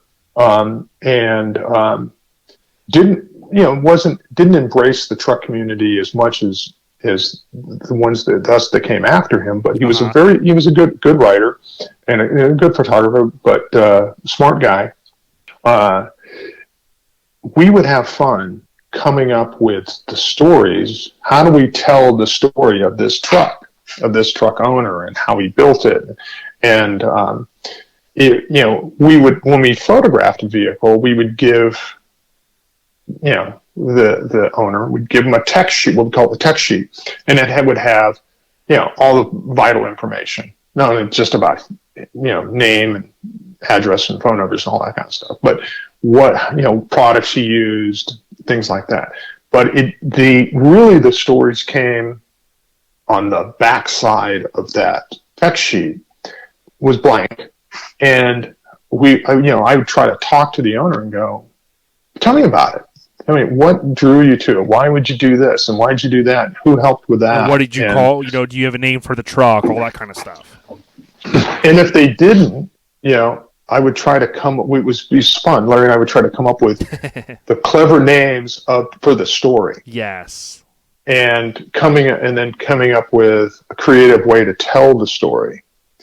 So that was entertaining, yet, wasn't just the typical laundry list of parts and people. There was actually woven into it the motivation and some kind of maybe comical thing that happened to it. I remember I did a story once where I didn't photograph a truck. It came from another source. It was a truck from Tucson, and it had this squish kind of graphics on the cover. And I think everyone in the club had some kind of cartoon character painted on their car, and this guy had Roger Rabbit on the tailgate. So I came up with this as like, who squished? I said, who squished Roger Rabbit? And this whole thing came about this story about running over Roger Rabbit and being the squish and how this happened, and then it went through there was this whole storyline, and it was really kind of one of the most satisfying things to print the story out, give it to Steve, and Steve had an office that was, we had cubicles, he had an office, but to hear him laughing as he's reading it, and it was like, okay, we really got something going here. So we just kept trying to come up with neat, cool ways of telling the stories of the trucks, and it became important of how to do that. And I think, what later became an entire career of creative writing started right there in that little petri dish of an office. Yeah, and how ironic is it, when I was in high school, I hated writing. And as I got older, like, no joke, like, I loved reading Brian's editorials, in trucking and then into street trucks. I told him we've had Brian on, great guy. And reading all of those editorials and those features over the years helped me. So when I got to, now I write a column for Street Trucks. I'm forever grateful for that. And I've written different features, but I got to thank, guys like you, because like the structure of it on the beginning of the story, like you said earlier, a little bit of facts about it, you don't make it too boring. You bake in those key components of the build, and then you tie it in and you end it like that. I mean, literally, I went from hating writing to, hey, this isn't so bad. Like, I like it, from reading editorials, like you guys. So, I mean, it's pretty cool, man. Well, I think, one of the fun parts is having the freedom of breaking loose of structure and going, okay, we have to follow a certain thing, a beginning, a middle, and an end, but to actually have some fun with it. And helped out a few people kind of understand that you don't have to be, you don't have to go like your high school writing class, where you have to do things a certain way, and this has got to be, you have a little more freedom. Yes. And it's played out. I mean, like I said, now I sit at my screen now all day and write movies, and it's like, and it's really interesting to be on set when one of your movies is being filmed, because actors are saying things because you wrote them. Yeah, so you think about, and I want to talk more about that because, being a huge fan of, you talked about American Graffiti, and think about George Lucas, and I'm a big Spielberg fan, and you think about, the Goonies and Chris Columbus. He kind of got his break, in those early years, and there's so much to talk about there. You mentioned Roger Rabbit, so recently we had the anniversary of that epic movie, again, kind of, from Bob Zemeckis and kind of directing that one. But I also wanted to bring up, so how ironic is it this? So Top Gun, one of, the all-time favorite movies, they recently dropped the sequel and everybody loves it. I had shared the cover that you shot. I had waited a while because Top Gun, as you know, got pushed out. But issue number 4, Mazda convertible, Top Fun, with the hot graphics, ground effects. That, to my knowledge, that's the only jet airplane, or fighter jet that was on the cover of Mini Truckin. Can you talk to us a little bit about, Alan, how that came about? I mean, because that's one of the most epic covers. Yeah, we were shooting at an Air Force base in Tucson, and the Mini Truck I slipped that in. That we were supposed to. There was another April '89 issue of Street Rodder. We shot the same day, same place, same set, and ironically, it was a Roadster pickup that we were shooting out of Tucson. Just gorgeous, and we had all the things. We had all the arrangements made, where we had the ship, we had the plane, the flight crew, the support crew, and everything all there for us. They dragged the plane out where we wanted it. They were all standing by, and so we were shooting this cover for Street Rodder. But I knew that there's no way we're wasting this day. So a few days before that, I said, we're going to do a Mini Truck the same day. We're going to shoot it right before we shoot the Street Rodder. We're going to do it even before we shoot the Street Rod. So that whole thing was set up, and I was in Arizona, and we were shooting a bunch of stuff, and so this was something that the guys at Street Rodder, the editor of Street Rodder, says, "Hey, I got this really cool Roadster pickup. While you're there, would you shoot it?" And I went, okay. And so we set it up to shoot it at this, like I said, with the plane and with the jet in the background. But when as soon as we got on, knew that we were going to be able to get that, the idea was we got to get a Mini Truck into this thing. And that was awesome because I've seen that cover now that you say, I know which one you're talking about. And man, that was like the execution, right? The planning ahead, man. How freaking epic. Yeah, and it turned out that I thought the Mini Truckin cover really was better than the Street Rodder cover, but it turned out that Street Rodder cover became one of the most iconic Street Rodder covers in their in the publication's history. And it was just opportunity that I was there, that I was going to be there. But as soon as we had the opportunity to get on base, it was going, no, we're not just shooting the street rod. That's great, but we got to get a mini truck out here. And so that was fun stuff. I think we were working with, it was Hot Tops then. Yes. And Jim Piccolo, I think, was the guy who owned Hot Tops at the time. Really cool guy. And did more for the mini truck community than most people realize. They don't recognize that name very much. But in fact, I think Jim and I were inducted into the Mini Truckin Hall of Fame the same year, the same day. I believe Same time. Yeah, I remember when his name came up and he was on the list. And super neat guy, very innovative, very smart. Really kind of a marketing genius kind of guy. Anyway, so that's when we shot that there. It turned out we couldn't ask for a better day to shoot. It was overcast, which meant we had this really nice diffuse soft light to work with. The fun part is after we were shooting and everybody else had left, it was just me and my wife and the grounds crew and this pilot. Oh, really? We got to go up inside the plane. We sat in the plane. That's awesome. Yeah, because, I mean, even though you're talking 89, you're still reeling from the success of 86, blockbuster Top Gun. Yeah. So we actually were in the and got in the plane, lowered the canopy, whole thing. It was pretty cool. And like I said, you couldn't ask for a better time. We didn't have to worry about traffic. We didn't have to worry about controls of any kind. We were just there to shoot, and to have that mini truck part of that was really neat. And then a few years later, we shot another vehicle that probably another cover you might remember, but it was for trucking.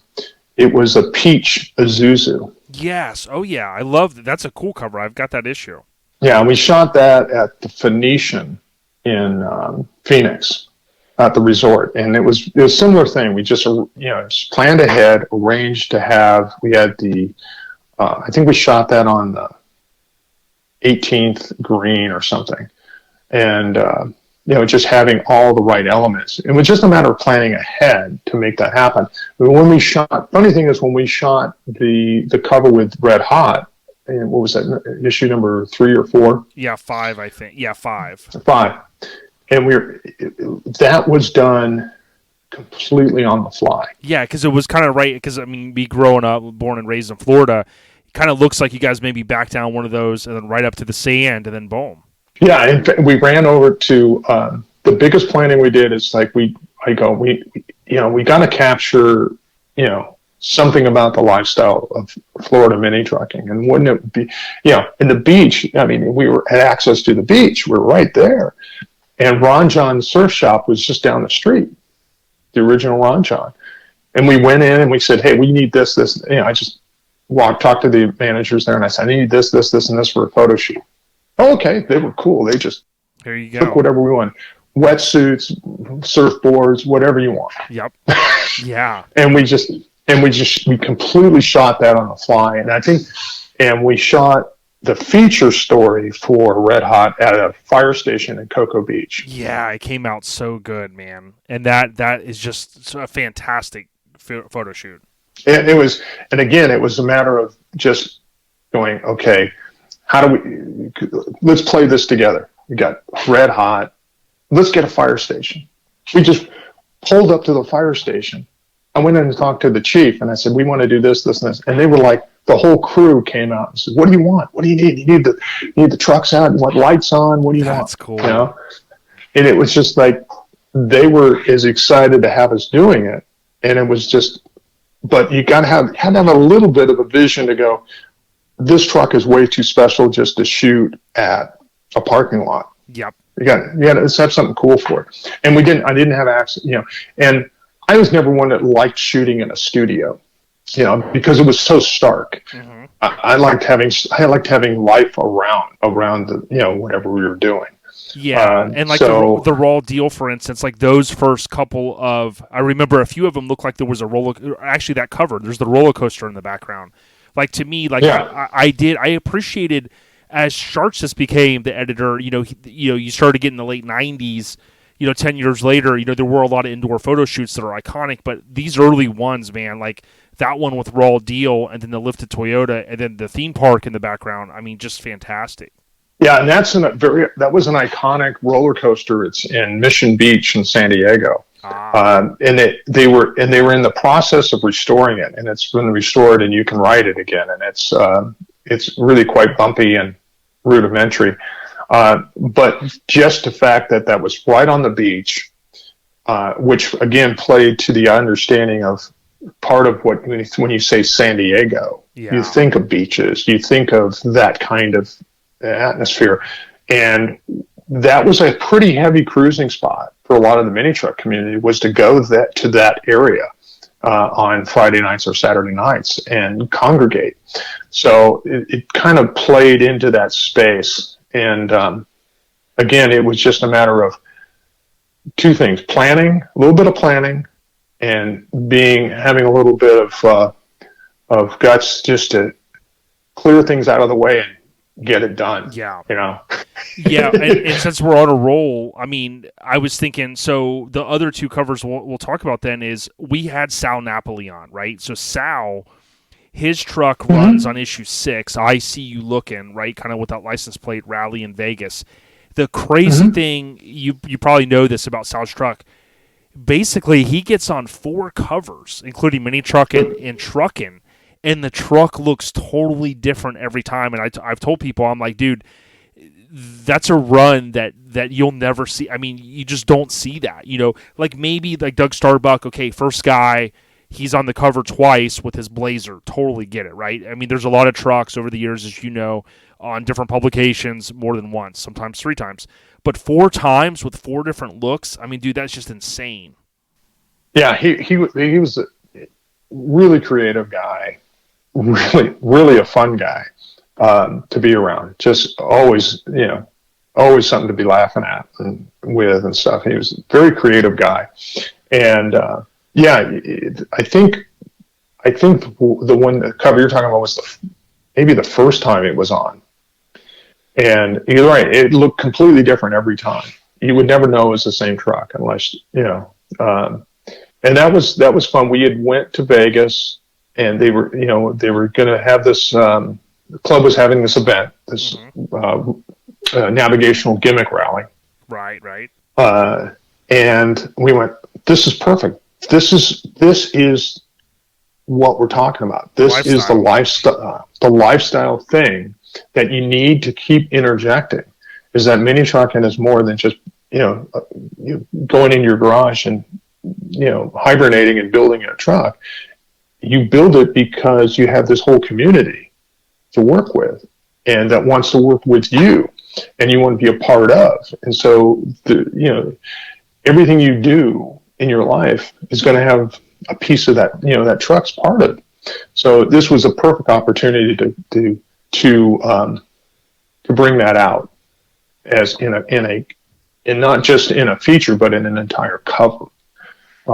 It was a new way of thinking, but we were the new way of doing things. Oh yeah.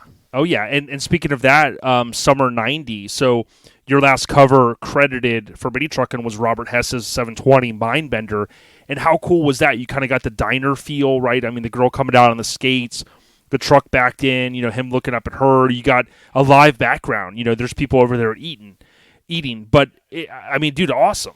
Yeah, and that happened at an event that was right there.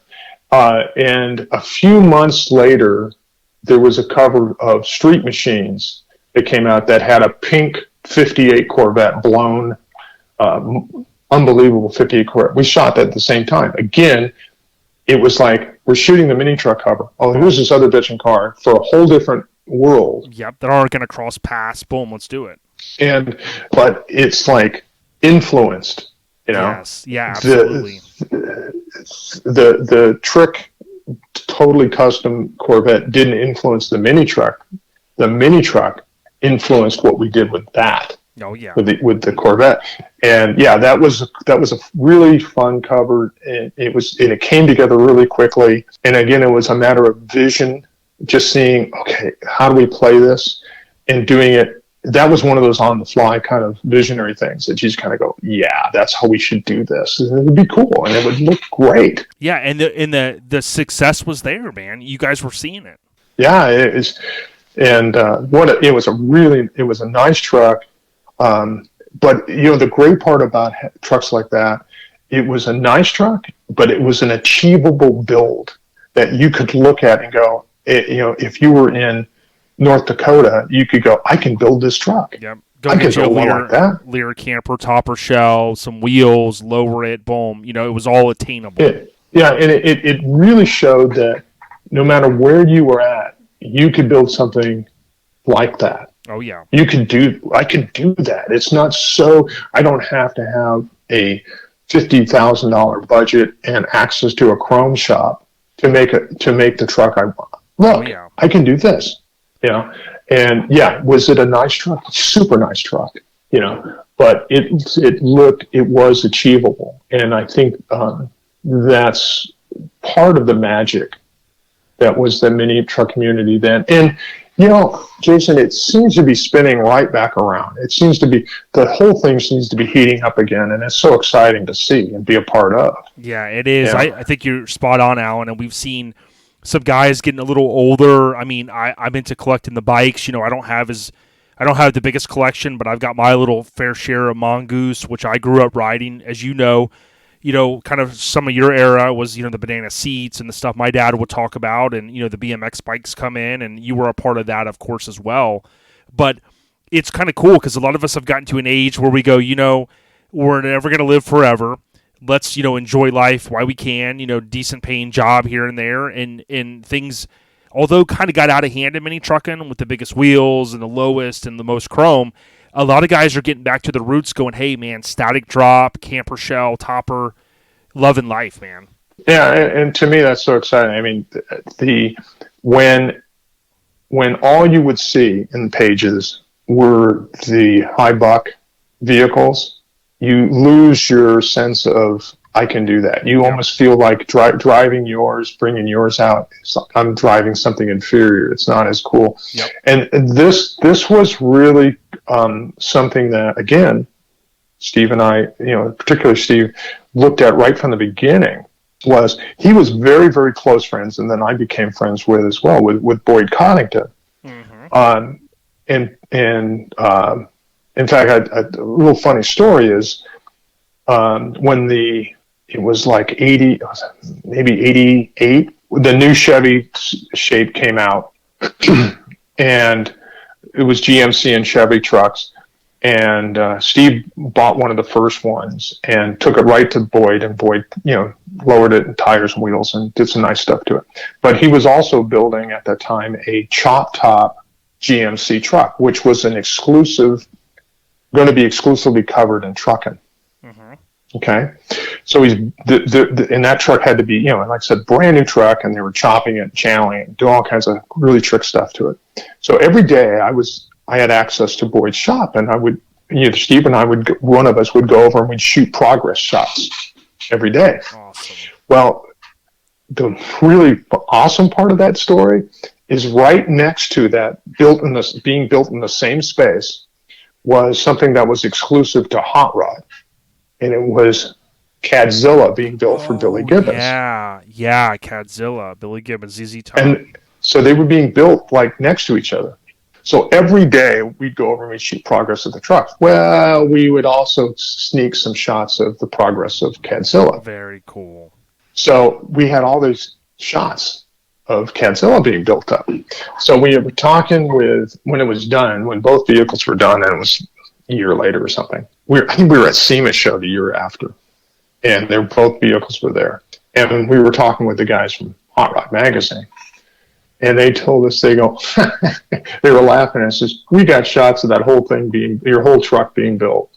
And we went, yeah, look, we got shots of Cadzilla being built. They were doing exactly the same thing that we were doing. Yeah, they're like, spin their back around, click, spin their back around, click.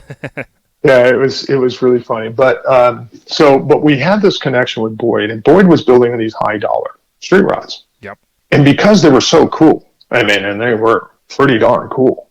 All of a sudden, all the pages for street rod or for hot rod and for custom rod and all that stuff, and rod and custom, all of a sudden, that's all they were showing were these high dollar street rods. Well, that had a negative effect on their space, because now the guys that were building budget cars that were, didn't have $100,000 to build, yep, they couldn't compete with that, and pretty soon they lost kind of their momentum. They kind of lost, what they were doing. They didn't care anymore.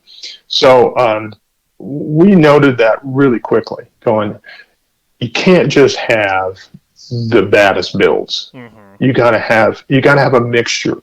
Every issue had to have, we looked at it and we go, we've got tech. Do we have an easy tech story? Do we have an involved tech story? Do we have super trick truck? Do we have an attainable truck? Mm-hmm. Do we have a lifestyle stories? Do we have, we needed to have the components so that when you looked at every page, there was something that was relevant to you as a reader and to you as a truck owner or a truck builder. So there had to be something relevant on every page, and that goes for trucking, and it really went, even more for mini trucking. Oh yeah, because we were dealing with a younger crowd, and we knew that we had to educate them. We had to educate the readers on a pace, so that, could you do a 4-link rear suspension in your garage? Probably not. Mm-hmm. So you wouldn't have all the equipment, but you go, oh, I understand how that works now. Yes. Why I would want to have one. Yep. If I would even need one.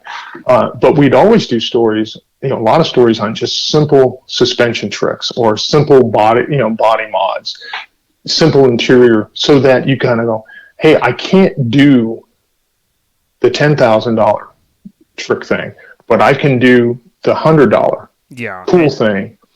And you kind of cater to the advertisers too, a little bit too. Yeah, and because you didn't, not everyone was going to be, a Boyd Coddington kind of offering. Mm-hmm. You're going to have, and we were very much trying to drive the trends of what is hot, but at the same time not being judgmental as going, all right, that maybe isn't as cool but it's a trend. It's happening. Oh yeah. So we need to talk about it. And even to a fact where there was this one advertiser we had called Wingmaster, and they did wings for like the dualies, the big. Oh right, yeah. I was at their shop, and it was I think in Van Nuys, and we're going, these things are not cheap. And I was doing an install story, and they're not cheap, and they're not, they were all aluminum. They were really pretty, but they would cost you some bucks. And I had a pair on my Isuzu. I had a pair of windshield wiper wings. Mm-hmm. Okay, and they weren't the plastic, ones. They were metal. Okay. And I had gotten them, made them from a form that came off of a windshield wiper for a Pantera. For a De Tomaso Pantera, and they had these little wiper wings on, so that when you hit 160 miles an hour, it didn't push the windshield wiper up the windshield; it pushed it down against the windshield. Okay. So we just, I took one of those and I went, okay, how do I form this a little different, make it a little cooler, and make it so we made it so it would literally clip on to your windshield wiper, but it just looked sweet. It was real subtle and looked really cool. Mm-hmm. So I showed this to the Wings West guys. Well, they started making them, and they were selling them for like $19.99 for the pair. Mm-hmm. And there was the $8.99, $9.99 plastic versions that looked like little louvers or something. But as soon as these little other ones showed up, it was like, those are cool, and they were inexpensive, and they looked neat, and they were like instant gratification. You could just slip them right on, and they would clip on. But those were kind of one of those things where we took this, a trend that from the truck side, from the full size dually guys that were buying these big, huge wings, and how do we make something that's cool for the mini trucker that doesn't cost $600? It costs $20, but it had, it satisfies a need right now while you're still building up for that big thing, whether it's, audio or paint or whatever it is that you're going to spend, $1,000 on. But you want to do something now. You want to continue to improve. You want to continue to kind of feed your passion. Yes, exactly. So you got to have those different price points too. That's important. So it was always a matter of trying to find that right formula for the magazine that would fit what everybody would, something for everyone, but never trying to sell out to simply an advertiser. Oh yeah. And shoehorning something because, it would work. Like, how would you put, how do you fit nitrous on your AA fuel dragster? What good would that do? Nobody's doing that in this community. Right. We're talking with Alan Paradise, and Alan, you've given us so much gold. I appreciated everything from kind of the early days of Mini Truckin with the covers you shot, but also tying in some of the things that many of us didn't know about the original logo. I got a couple more things for you, though. I want to talk about, Courtney for a moment and Steve Stillwell, and then we'll probably see if there's anything else you want to share. But as I mentioned earlier, the world lost Steve Stillwell last month, and I don't have many regrets, but I do regret not making it happen with Steve, because Steve had agreed a couple times, hey, yeah, I'll come on, just kind of in light passing, kind of like, someone goes, hey, Alan, you should come on the podcast, and, oh, yeah, cool, and, it happens in podcasting, and then, next thing you know, a year goes by, and, I enjoyed Steve's editorials for so long. I mean, his photography, his passion, the Phantom Dually, so many different projects, but kind of giving a little tribute to Steve, someone you knew arguably maybe better than a lot of people. Is there what would you like to share about Steve and his legacy, man? Well, it's what people might not know is, of course, he was a truck guy, and but also was, very much into the bikes, biker. He worked at Easy Rider before coming over to McMullen and working on Street Rodder, and then creating Truckin Magazine. But he had a presence that was not probably readily realized. But when he walked into a room, you wanted to hear what he had to say, because you knew it was going to be relevant, and you knew you were going to be able to glean information and knowledge from what he had to say. But he was such a, how do you say, passive aggressive maybe, teacher. He knew how to coach and how to teach you what he needed you to know, and how to bring the best out in every person that was on staff. There were so many things when you look at the finished product, and you enjoy, when you got it in your mailbox or you pull it off the newsstand. What you didn't see was the commitment to creating something, not for just the idea of creating it, but for creating it for you, for the person who was going to read it. That was always paramount with him. How is this benefiting the reader? How are they going to get enjoyment from it? What information is going to make them love their sport of trucks or mini trucks more? It was something that he looked at every single day. We used to walk through that door at 7:30 in the morning, oftentimes not leaving until 7 or 7:30 that night. And not because we had so much to do that we couldn't get it all done. We just had so much to say. We didn't want to stop saying it. And figuring, so he was really dedicated to the reader. And when I know that when he left McMullen and went over to Y Visionary, which was a new entity, and I was not part of his staff then. I was already doing other things, but and he brought Brian and Courtney with him.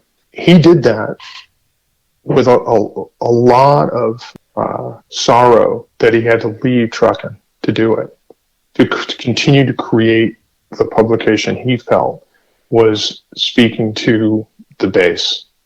But he was excited to do it and create a new thing, and it became the thing for the space again. Oh yeah, and he could do. And I don't think he got enough appreciation from the business side of the publishing world for what he did. Yeah, and I guess I was a little stunned, when he passed, that, I thought, and this isn't a slight, because again, a lot of younger folks and folks, not everybody knows everybody's name in the industry. Totally get it, right? But I grew up reading the magazines. I just thought, I was hoping there would be more love shown to Steve, and I want to make sure we do that the rest of this year and even years in the future. I know when I looked at his at his Facebook, like Kevin Yee had chimed in and said, R.I.P. Steve Stillwell, you touched so many lives, built up several industries, and had such a profound impact on me and my family, going back to the Yee publishing and things like that. But, to me, I can't thank Steve enough, and even his family. I know he's got, his kids and things like that, but I want them to know that, and all of the enthusiasts out there to know that truly, as Alan and I have kind of laid out through Alan's storytelling here, I mean, we wouldn't, in my opinion, we wouldn't be where we are today without the visionary of Steve. You may not end up with a Mini Truckin, with that relationship that Steve built with Alan, and then you may not, Street Trucks, August 99, first issue, so all of this, where we're at today, a lot of thanks has to go to Steve, and that's what I wanted to reinforce. Yeah, and it hit pretty hard when that happened, and I generally I'm not the kind to write that kind of stuff on a Facebook page and stuff because I know. I just don't want to come off disingenuous or just trying to make it up as we go along for the reason of it, but you feel it, and in conversation like this, it's kind of different. It's different. It is, I will express that, but it was difficult. I was going to, and I went, whatever I write wouldn't be good enough. Yeah. I know. And I just, and I didn't even really mean from the friends, but I just, from the industry, to see people chime in and just know. And again, there were some people that did, and I'm thankful for that. But I just really want people to know kind of what we established today is what so many of you know out there, the listeners, that, Steve Stillwell, was an amazing figure in our truck scene. And, from the sport truck era to the full sizes, to the classic trucks that he loves so much. He really a tip of the cap and salute to him because, like you said, man, he was a force, man. Well, I can tell you that there were two people that I think that their respective industries, didn't realize the genius and the brilliance that they were amongst when he was around, and one of them is Steve, and the other one is Tom the Mongoose McEwen. Yes. And Tom and I were really, really close, and but I don't think that neither the drag racing industry nor the publishing world understood everything that Tom did for them and created and progressed for their industry. And it's the same thing with Steve. I would say that in a lot of ways he transformed how we look at him, how we look and how we feel about and how we create enthusiast-based automotive publications. Yeah, and you think about Tom McMullen, right? Because I think it was last year, I did like a lead up to SEMA, and I looked back and researched the history of it, and his name goes back to those early days in '63, which is amazing. Yeah. There were three guys that, in my opinion, that made McMullen Publishing: Tom McMullen, Bob Clark, who's still lives in Diamond Bar, I think. Brilliant guy. And Steve Stillwell. Yep. Yeah. Rest in peace, Steve. Last thing I got for you, man. Courtney Halowell. You spent a lot of time with them. We've had Mrs. Halowell on, just an amazing woman. We have our friends, today that are even help raise money, for the Courtney Halowell Foundation, working with Mrs. Halowell. Rose Metal Works and David Magotti, and just great folks and a lot of folks. Courtney's legacy has lived on, and when we talk about an amazing legacy, You have maybe one funny Courtney story. I know there's probably a lot. Courtney going back, like you said, many, many, many years, kind of growing up. Courtney growing up in that Southern California lifestyle and whatnot. But is there any one thing that you sometimes think of and smile when you think of the amazing Courtney Halowell? Well, what comes to mind with Courtney was he had a way of, whether you've known him for a long time or whether you just met him, he made you feel like you were best friends. There's a ton of funny stories because he was a funny guy. Probably the one I think I touched on a little bit in the West Coast influence, but every first Sunday of every month was the council meeting at Lake Park up in LA, up in El Monte area. So we'd all have to drive. From San Diego, we'd all drive up there. And when you did it as a club, you caravan. And it got to be at any club meeting, any council meeting, there would be 300 or 400 trucks, there. And so we'd caravan up. And so Matters None, the club that I was in, we'd all leave as a group.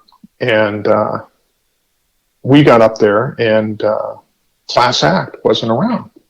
Wow, they're usually, either a little before us or a little after us. We didn't usually caravan together, but they were usually up about the same time. Well, it turns out that they had a wreck, and they all kind of ran into each other because they were all caravanning. And at first you thought, okay, that's kind of sad, but he was the first one to coin the phrase, it was a crash accident. So it was Class Act, a crash accident. And it wasn't anyone, he embraced that and kind of joked about it. And, and I know it hurt him, but, and hurt everyone in the club that it happened. But he had a way of just putting everything in perspective and keeping everything on a positive note and making you feel like you guys were buddies and had been forever. Like I said, even if you just met him. He was and he had a unique perspective that was really fun and carried through, and he gave a lot to the community. And it was really, when he was hired, it was funny because we told him you got to put on a tie and everything to interview. Like that is like the last thing you would have. So he came up to the interview with Steve with the tie on and everything, and he kind of got ribbed about that. And but I think it was Mike who actually instigated that. So it was, and probably was the last time he wore a tie, I think. But he did a lot for the community, and it was. I said, as a figure, as a person, he was kind of a central figure as to what a mini trucker is. Yeah, he was. And how ironic you guys grew up in the same area, right? I think he was kind of Escondido, but I always think of like San Diego and the greater community. You guys couldn't have been that far from each other. No, he grew up in Santee. Oh, Santee, that's right, Santee. Santee, and I grew up in La Mesa, which is probably 10 minutes from each other. And we, in the central cruising spot was 2nd Street in El Cajon, and that's actually where we met the first time. Was one night, yeah. And another thing, Alan, that I've noticed during this interview is you have an amazing memory. My dad always had a really good memory, but like when you mentioned how many covers you shot earlier, and you can recall like when we're talking about, 1989, and you're like, oh yeah, I flew into Florida and we shot Red Hot. Like, man, dude, I got to figure out what vitamins you might be taking. Maybe it's just the genes, but dude, I tell you what, man, tip of the cap to your memory. Indelible, people, indelible images. When you have such, I think there are certain things that you just have that stick with you because you enjoyed it so much. Oh yeah. Yeah, I don't disagree at all. But I tell you, man, I feel like I could talk. I feel like I've known you forever.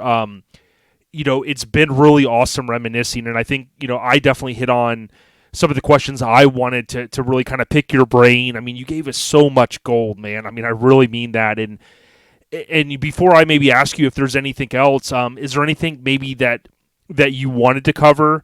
I know you dabbled, you talked a little bit about what you're doing now. Did you want to cover that before I maybe ask you if there's anything else or, anything else on your mind? No, I mean, I think we kind Yeah. of went probably more rabbit holes than we thought about doing. No, Yeah. what I do now and what I've been doing for the last, I don't know, 15 years is just working in the motion picture and television industry. So trying to create film, and I got a couple of TV shows that were in development and things like that. We're trying to bring them to fruition, but and a couple films that are getting close. So I think probably the one that's most interesting to this group would be a movie that released about 8-10 years ago called Snake and Mongoose, about Tom McEwen and Don Perdome, the racers, in the so I think it's available on, I don't know, Prime or something, but still, but it was in theaters and whatnot. It's a good movie. So that probably from the car community, that's probably the closest one. Very cool. That would be interesting. Yeah, I'm a big movie fan, as I mentioned earlier, and a big Goonies fan, and thinking back, I recently heard kind of a story that I had heard way back, but, talking about how kind of Chris Columbus had gotten his break, and then, of course, he went on to, if you think about Home Alone and Mrs. Doubtfire and some of the movies he directed, but, I always think of his name for some of my favorite movies. Also, something I learned that, you being from California, I'm sure you've heard this, but I never thought I'd get a chance to go to the Warner Brother Ranch, right? Not the back lot, as some of the listeners may kind of, pique their interest, but the ranch is kind of off limits. But I had found out recently that it was sold late last year, and they're going to just basically mow it down, and they're going to build new sound studios and what. But, man, it's hard to think when you think of, like, the Christmas Vacation house, and you think of, so many different motion pictures, the Lethal Weapon house, and the Bewitched and things like that. I'm hoping I can get out there and get on the ranch before it's mowed down. But I tell you what, man, movies and TV, they're really a huge part of our culture, man, and that's awesome what you're doing. Well, actually, you're a Goonies fan. Have you yeah. been to Astoria? Have you been to Astoria? I finally made it in 2019, man. And I tell you what, dude, I was solo by myself, but I was a kid in a candy store.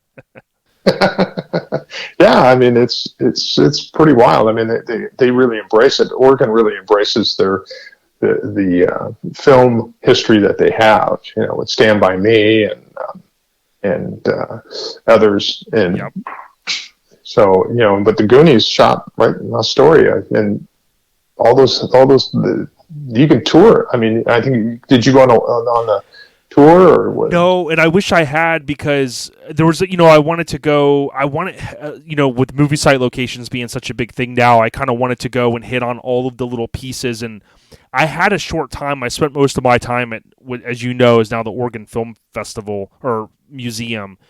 And that was ironic because they have a little mini truck inside. I went inside there and they have a Nissan hardbody cab, which is how they simulate kind of how a movie's made. I go, I mean, this is crazy. Mm-hmm. But when I went, it was also around the time that the family that owned or continues to own, I don't know, they didn't even want traffic walking up to take a photo in front of the house. And I guess that sense changed a little bit. They were a little ticked with people supposedly vandalizing and leaving trash, and, as anyone would get upset. But I do hope to go back. I did get a chance to go up to where the Fratelli's hideout was at, up that state park, but I never went down on the Cannon. I think it was Cannon Beach. I got a chance to see the haystacks from afar, but not down on the beach there. Well, if you get out to Oregon, let me know. Oh yeah, dude! I tell you, man, I was so excited. But that's very cool, man. And like I said, dude, you're very gracious to take this amount of time, and we can't thank you enough, Alan. Hey, my pleasure. Anytime. Rest in peace, Steve Stillwell. Rest in peace, Courtney Halowell, to the all-time greats. And everyone, have a safe weekend. We're going to wrap this episode up. Stay on the rise. And, Alan, thank you again, brother. My pleasure.